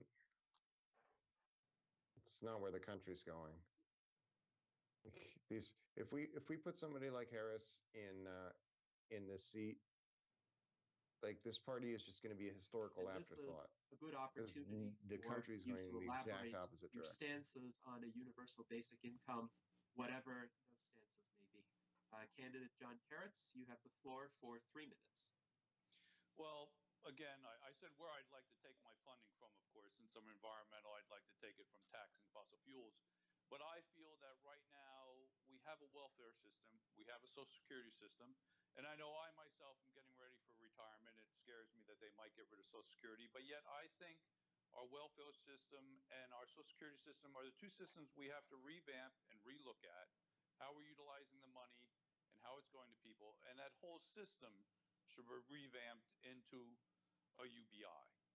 That way, it's not just dealing with a certain person getting money or a certain age getting money, but it's revamped that it looks at everybody getting a UBI throughout life. I'm not sure what that exact amount would be right now. I've heard some numbers that people throw out there. I think it's something that would have to be taken into consideration. But I think the existing systems we have need to be revamped, and that would be the basis of where we went to start our new system for a UBI. Thank you, candidate Carrots. I hope we will somebody add talks about the money 120 savings seconds moving to from a your future welfare speaking system times. to a UBI and the Candidate cut and Charles overhead. Holsapple, you Yeah. have 3 minutes I to mean, discuss your thoughts on the amount universal of basic income and of why you jobs that are believe brought your into the approach would economy be the best approach. and functionality Well, that's it brought into sounds an like economy we fell into my by wheelhouse here. a The basic income, universal basic income it's that I tremendous. I mean, see it is pales in first we have to comparison to the identify a shift from universal the basic welfare state need. to the to And this that basic is income state. back to, I I go mean, to And there's Maslow's millions. removes hierarchy of stigma needs, too. When you and have I something that refer to the everybody gets, Sustainable Development it takes Goals the stigma away 2030 to of welfare eradicate being a handout. suffering, Yeah, poverty, yeah. address It's, healthcare. but it's just an I enormous think catalyst we for, need common that's why Rachel Haywire denominators to supports this. say It's a catalyst for the what arts, but is a just healthy for existence. entrepreneurship more And generally. I got started in this Shifts whole the way thing labor because of markets Project operate. It adds millions 222. of jobs People to the know that. economy. And that We don't says have that we should have thousands and universal thousands and thousands of children right, not getting an food. inalienable right to This life, is, what are liberty, we? pursuit of Is, happiness, where what life kind is of country is this dependent where children upon measurable are amounts not being fed? of certain materials, and food, water, and shelter is supported by most everybody's understanding. Yeah, I think Hosapo is a very positive voice here. So, Gallons of clean yeah. water, 2,000 nutritional calories, and 200 cubic feet of shelter. Those as those basic elements within what it requires. So a basic but it income is just a would be kind of different talking point. It's in not a each plan. We're area talking about of the calories country, and housing. for each level of existence. So I think we need to create mechanisms that people don't just need money to survive. Like he doesn't describe they the know huge how public that housing money is to initiative be or spent something. and get He doesn't describe an overhaul to the SNAP. value for that money within a He just sustainable says society. the things he likes. He doesn't talk about it. Harris was talking about having the charitable organizations. We need a roadmap on how to get from where we are and they to where certainly he are. wants They to take spend us. hundreds of billions of dollars around the world doing good things. And I think we need to unify what those good things are and what's best for society and what's best for the individual. So I think the universal basic income would vary depending on that. You know, the old soup kitchen idea may be the best possible solution if we have hundreds of thousands of people that are refugees at the situation.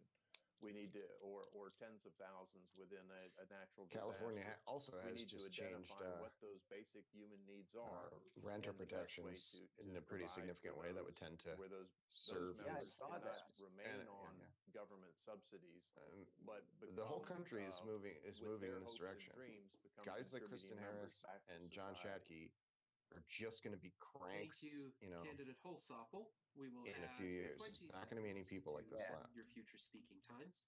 Now, candidate Rachel Haywire, you have 3 minutes to discuss your thoughts on a universal basic income and why you think your approach is the best approach.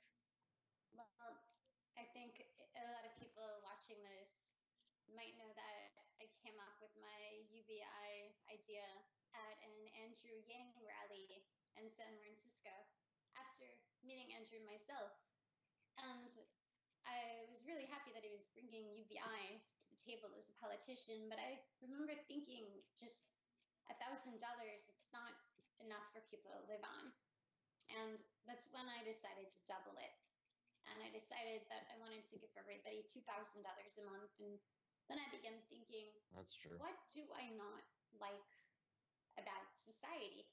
That's a question a lot of artists ask. And I realized I don't like that people are in jail who have done nothing to hurt anybody. That's sex workers. That's nonviolent drug offenders. Let's get them out of prison. And let's use that money to give $2,000 a month to every citizen. And then I thought, what else don't I like about society?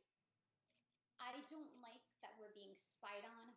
I don't like the NSA taking our data and using it to analyze our patterns to determine what our liberty is and is not.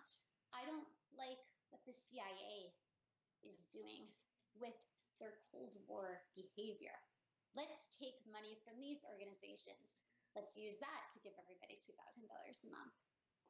And then I thought about the overseas wars that we have been in. Our troops in Iraq, Afghanistan. We're back in Iraq. Venezuela. The constant talk of going to war No one's with been Russia. in Iraq for 8 Everybody's years. a Russian bot these days. What is this? Jesus I don't Christ. support this.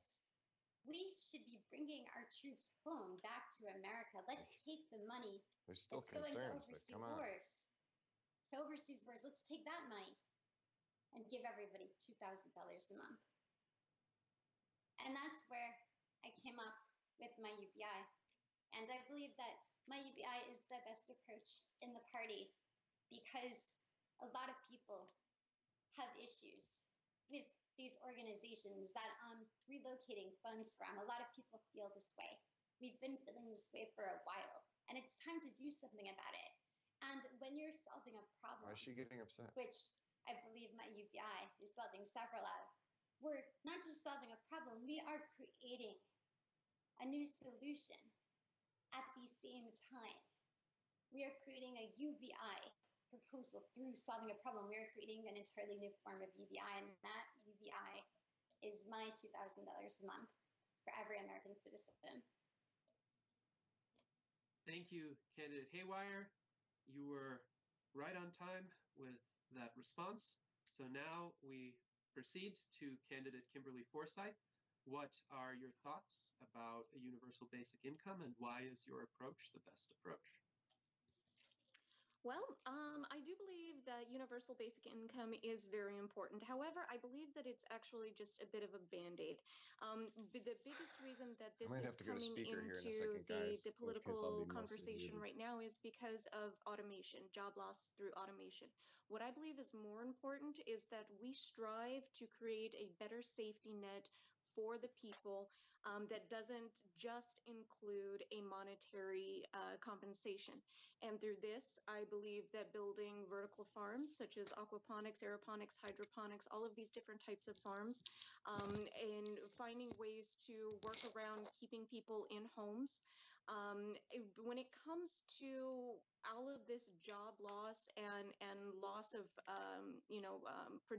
GDP due to automation, it's going to inflate a lot of the prices in America. And when you're giving just $1,000 or $2,000, that's going to go really quickly, no matter where you live, pretty much. So creating other safety nets, the aquaponics, the housing, partnering with real estate companies and construction companies to do things like negative rent.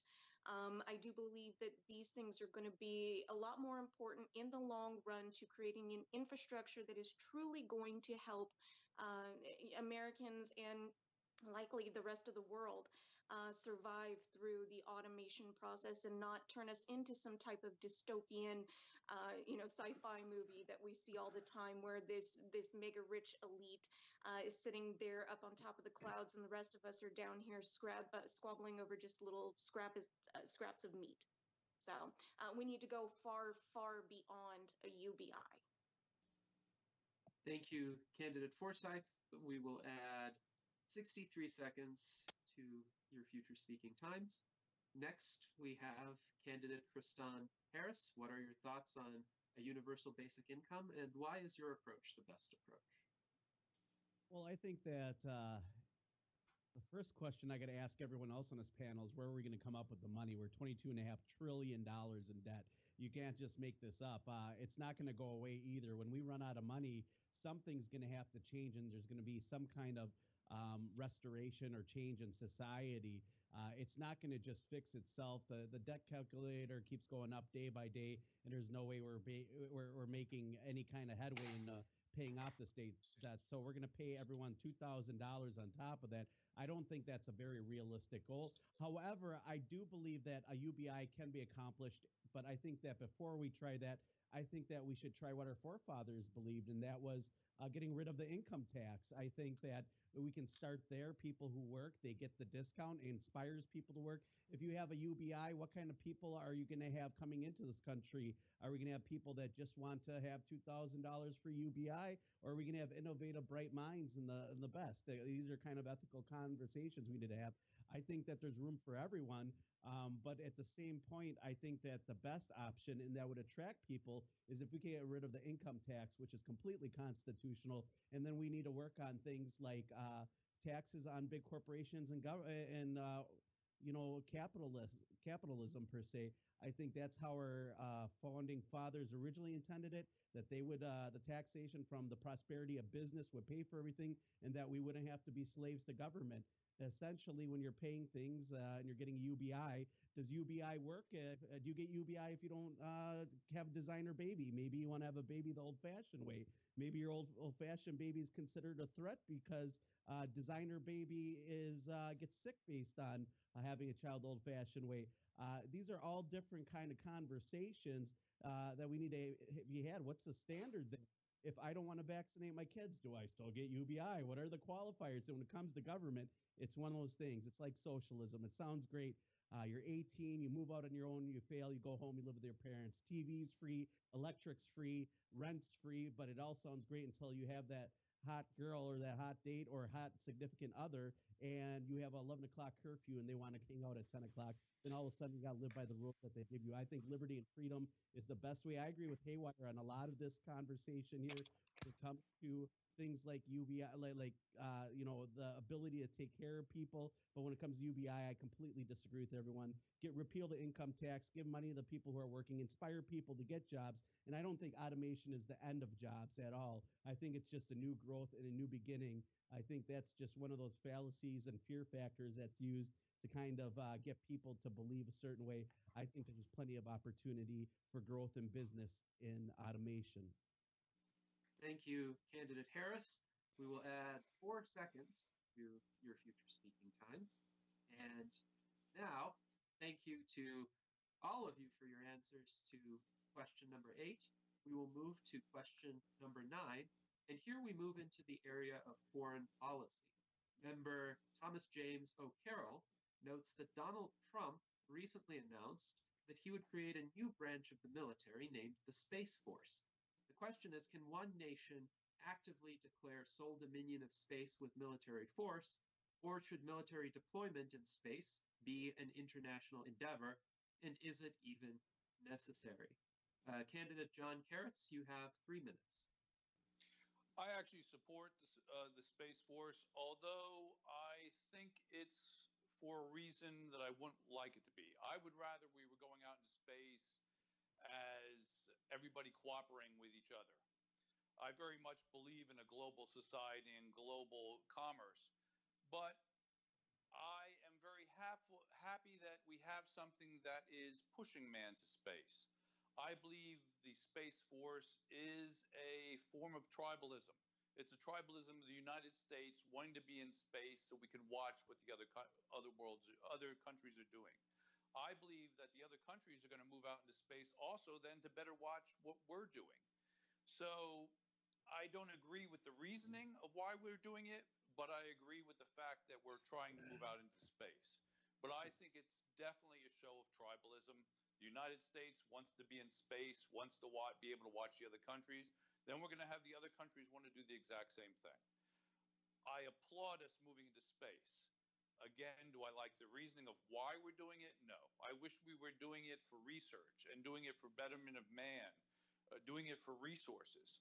But I think there's a natural tendency for men to be greedy, to be tribalistic, and I think that's what's getting us out into space. Do I think that eventually it'll lead more to commerce and to trading, to colonization? I do, but at the present, I think it's what we have driving the system. It's a form of tribalism.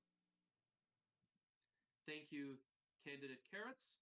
We will add 83 seconds to your future speaking times. Next will be Candidate Holsopple. What are your thoughts on the Space Force and whether it's even necessary? Well, I don't think a branch of the military being the Space Force is what's necessary. I think we need to understand the capabilities of space and how it impacts what we can impact on Earth from space.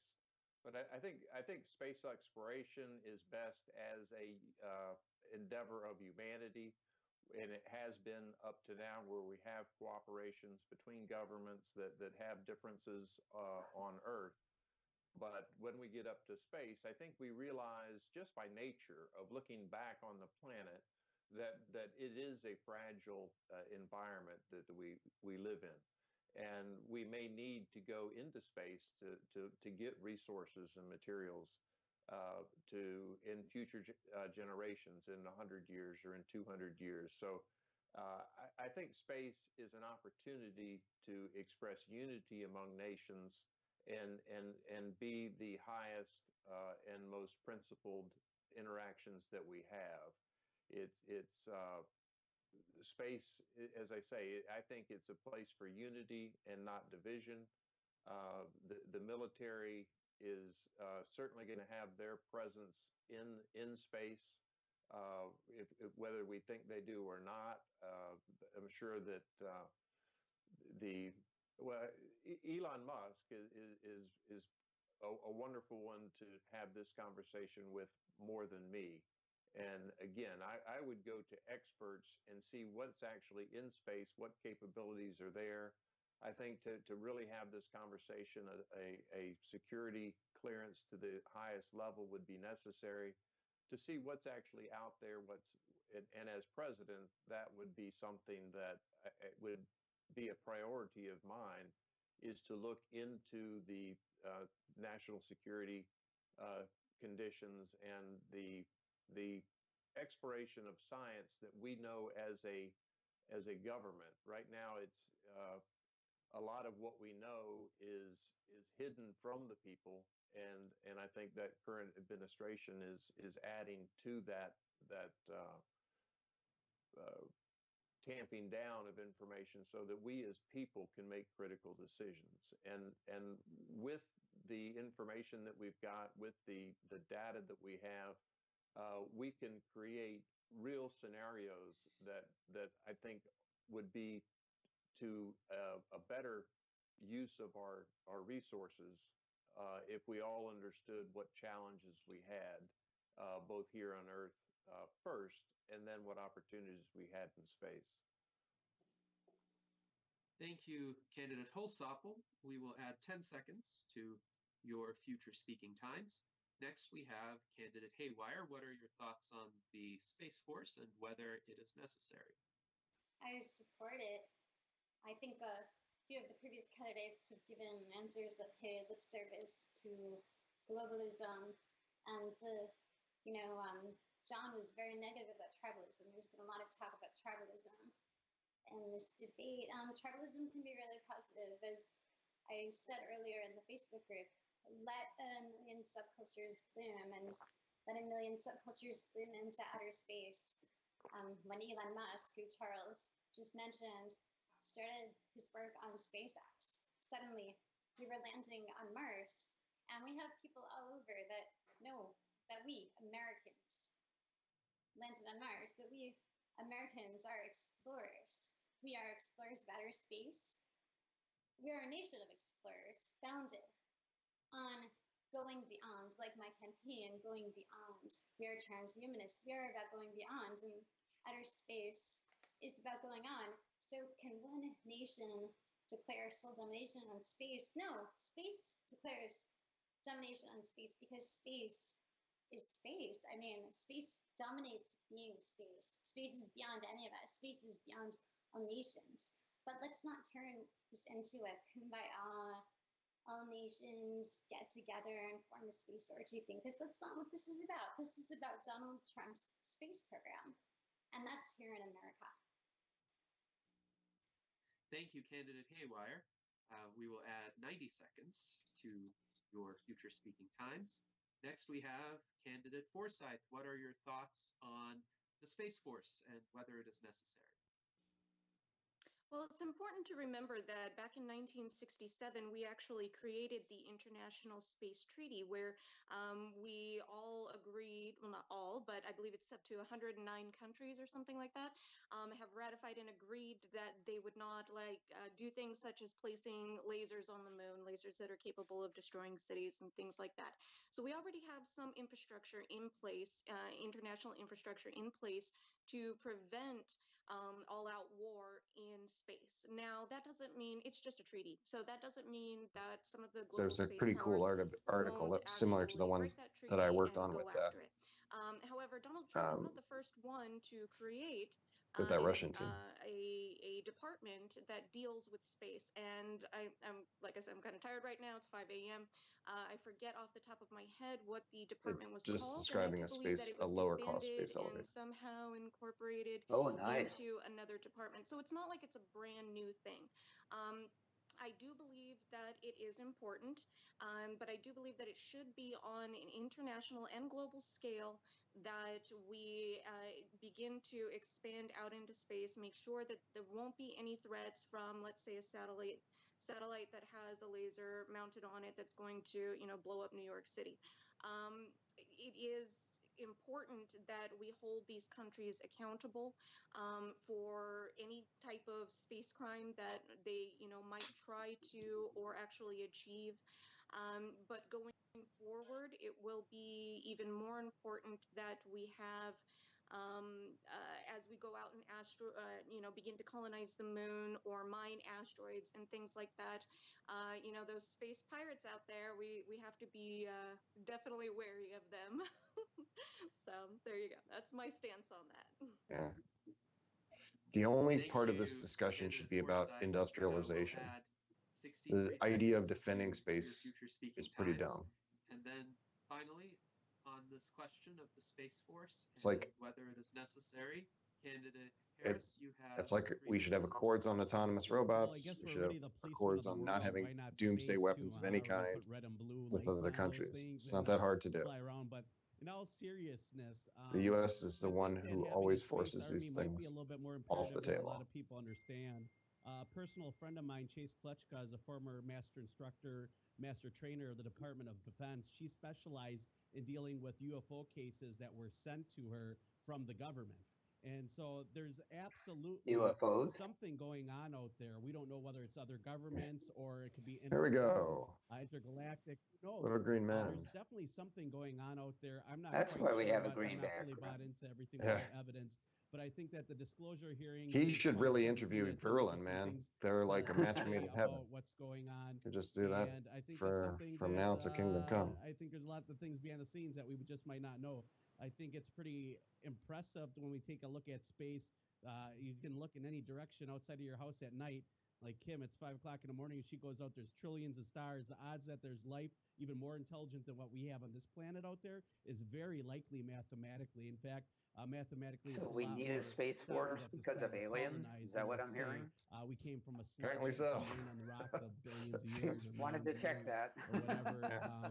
There's Darwin stuff we might not know. ideology is. I So think colonization you know, is mathematically could more be sound and could be scientific angels. in We that gotta aspect. investigate But at the where same those point, I angels think are that too. it's a great thing we get out there. I think capitalism might be the first The ones U.S. out Air there. Force Unfortunately, Your a lot of imagination is the colonization, limit. but I think it's in our human nature to go out U.S. there and Air Force is explore. I'm an predominantly doing explorer. I love satellite ancient history. I surveillance love and researching things of different that things. I nature, love things that we consider the futurism. space I think mission. this is a That's not great, bold, classified, new of course. frontier, and there's a lot So of questions and a setting up a lot of separate space opportunities force for people to seems work to have together more and develop bureaucracy, a but I'm not sure where utopian-esque that future. buys The us question any is how do we economy. do it and how do we deal Unless there with are what might be aliens that are going to unethical. invade All us right, and we need to Space start Army, I getting say go. I grounded. say that colonization Just should be a just an priority. attempt, I think these are great ideas. I largely an think it's a attempt great to answer create to the some kind of pseudoscience of eugenics. a I think nationalist those are all excitement wonderful around aspects and things we such can an do. effort. Thank I you, think that's candidate exactly Harris. it. We will add Yeah. 50 seconds to your future speaking times. Thank you, all candidates, for your thoughts on the issue of the Space Yeah. Force.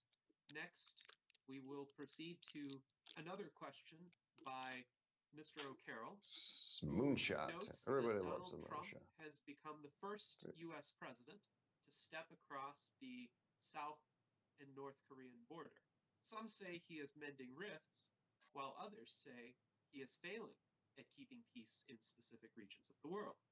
What would you He do did the hokey to pokey on the improve DMZ. international relations All across the right. board with allies and with previously classed adversaries? Candidate John Carrots, you have 3 minutes. Well, I do believe that you should be open to meet with any representative from any country. I don't think because of the past histories between our country, you should deny a meeting with them. I think as the leader of the United I States, don't think that you Trump's should be foreign willing to meet policy, with except every on the country and anybody. trade protectionism and trade war I think you issues, should make a point of is that. any worse When than you know his there's a country that predecessors you're having to any real trouble degree. with, you should try to have a sit down with them, maybe a mediated sit down in a Especially when he location of hires, neutral territory. considering that he hired jerks like I Bolton and do think that Pompeo. it was a good It's move amazing that we of haven't Mr. gotten into Trump more to go to wars. North Korea. Well, I've been to Bolton's South gone Korea. I know now. how they view Yeah, North yeah. Korea and the border and the territory there. So I do think that was a good move, but I think there can be more done with all countries. I It's believe pretty in the weird that people concept are of the like United trying to Nation as a say that whole. Trump mistreated To Bolton. some extent, I mean, wish the I United don't like Nation Trump. maybe would have a little more This- strength. And I know some countries worry about that as them Bolton is one taking of the most away, but dangerous men on the we are planet. the United States, and our country is based on different state governments. Democrats are attacking States Trump and for firing commonwealths Bolton. have That's different insane. rules, being ruled by a federal Well, government. So I myself that's do pretty not see the transparent to problem see with the what's United going Nations on there, being right? able to mediate Yeah. and help with the countries more and have maybe a little bit more power and a little more teeth. I mean, we are a country based on having a federal government oversee states. I don't see the problem with the United Nations being more of a mediator and a negotiator between the countries and the issues more than it is today. Thank you, candidate Carrots. We will add 85 seconds to your future speaking times. Next, we have candidate Holsopple. What are your thoughts It absolutely should on be. how to We could improve be international relations with both allies and previous adversaries? developing all new mechanisms Well, for I think we transnational have to look relations at what we do at home in order in to really high automation get and involved too algorithm much programming. in other people's affairs. I think the focus that we should enter into it is human rights should be at the center of our international policy.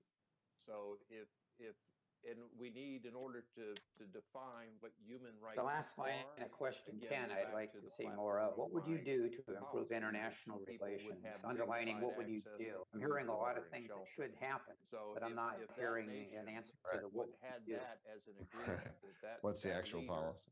or those group of Exactly. leaders thought that we should, that their Yeah, I know. people should have dignified access to food, water, shelter. If they No, recognize I mean, coming up the with policies existential means threats actually sitting that are down facing them and writing some currently stuff and are instead of just like projected in their future, doing a I stand-up think we comedy should routine. work with them to Well, it help also means develop taking a economies risk. I in think order restating to a provide problem for that we those can all basic agree on, needs. That again, that there's that no risk universal in that. basic But saying, income, here's what whatever I you would want to do call about it. it, that's We should risky. take And that's those one of the least things that among I us really like what in you've some done with way, the provide Futurist New them Deal. with the You put yourself opportunity out there. to contribute back to Thank society. you, sir.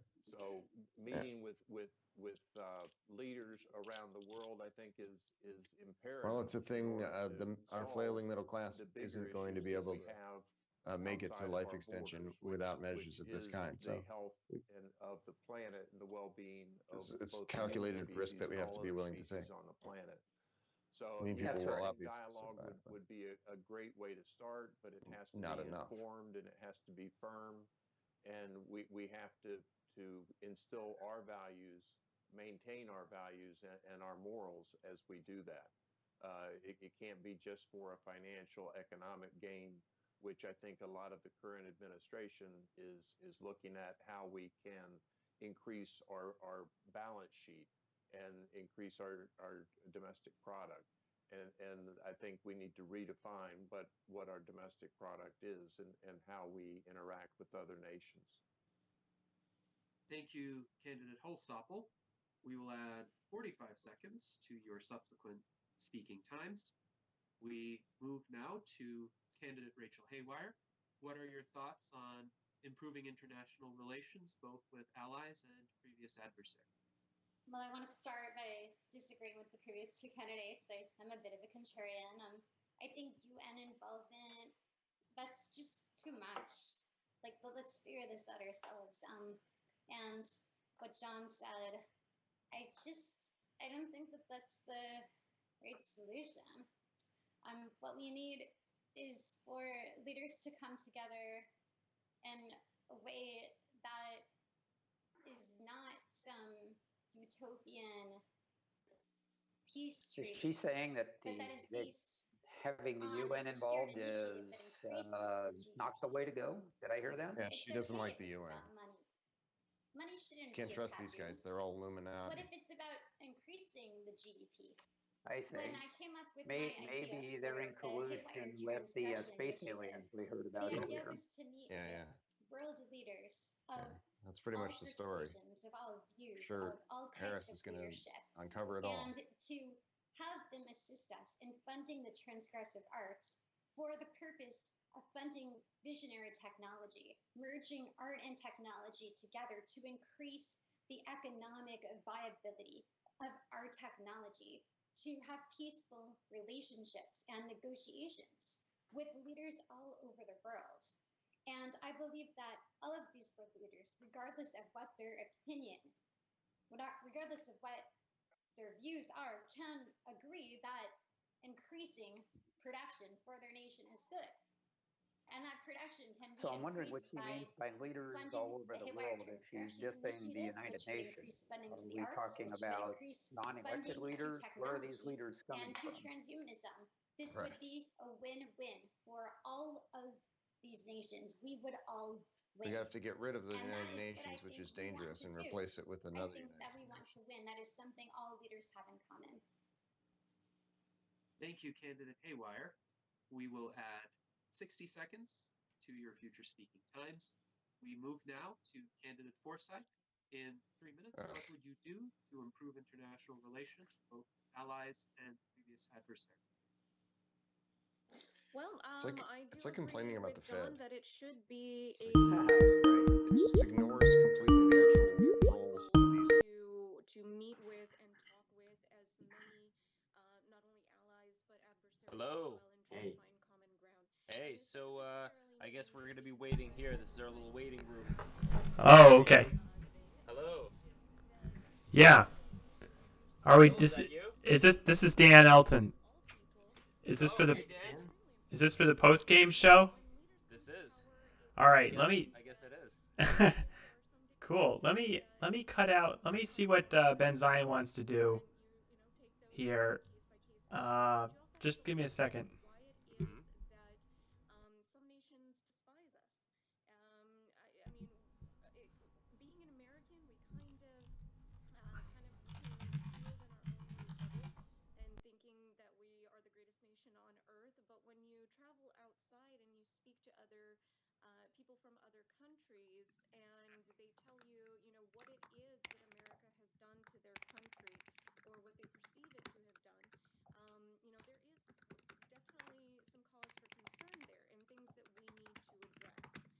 And those reasons can be many and diverse. So I do believe that the UN can be a very useful tool to helping us achieve more dialogue with our current and former adversaries.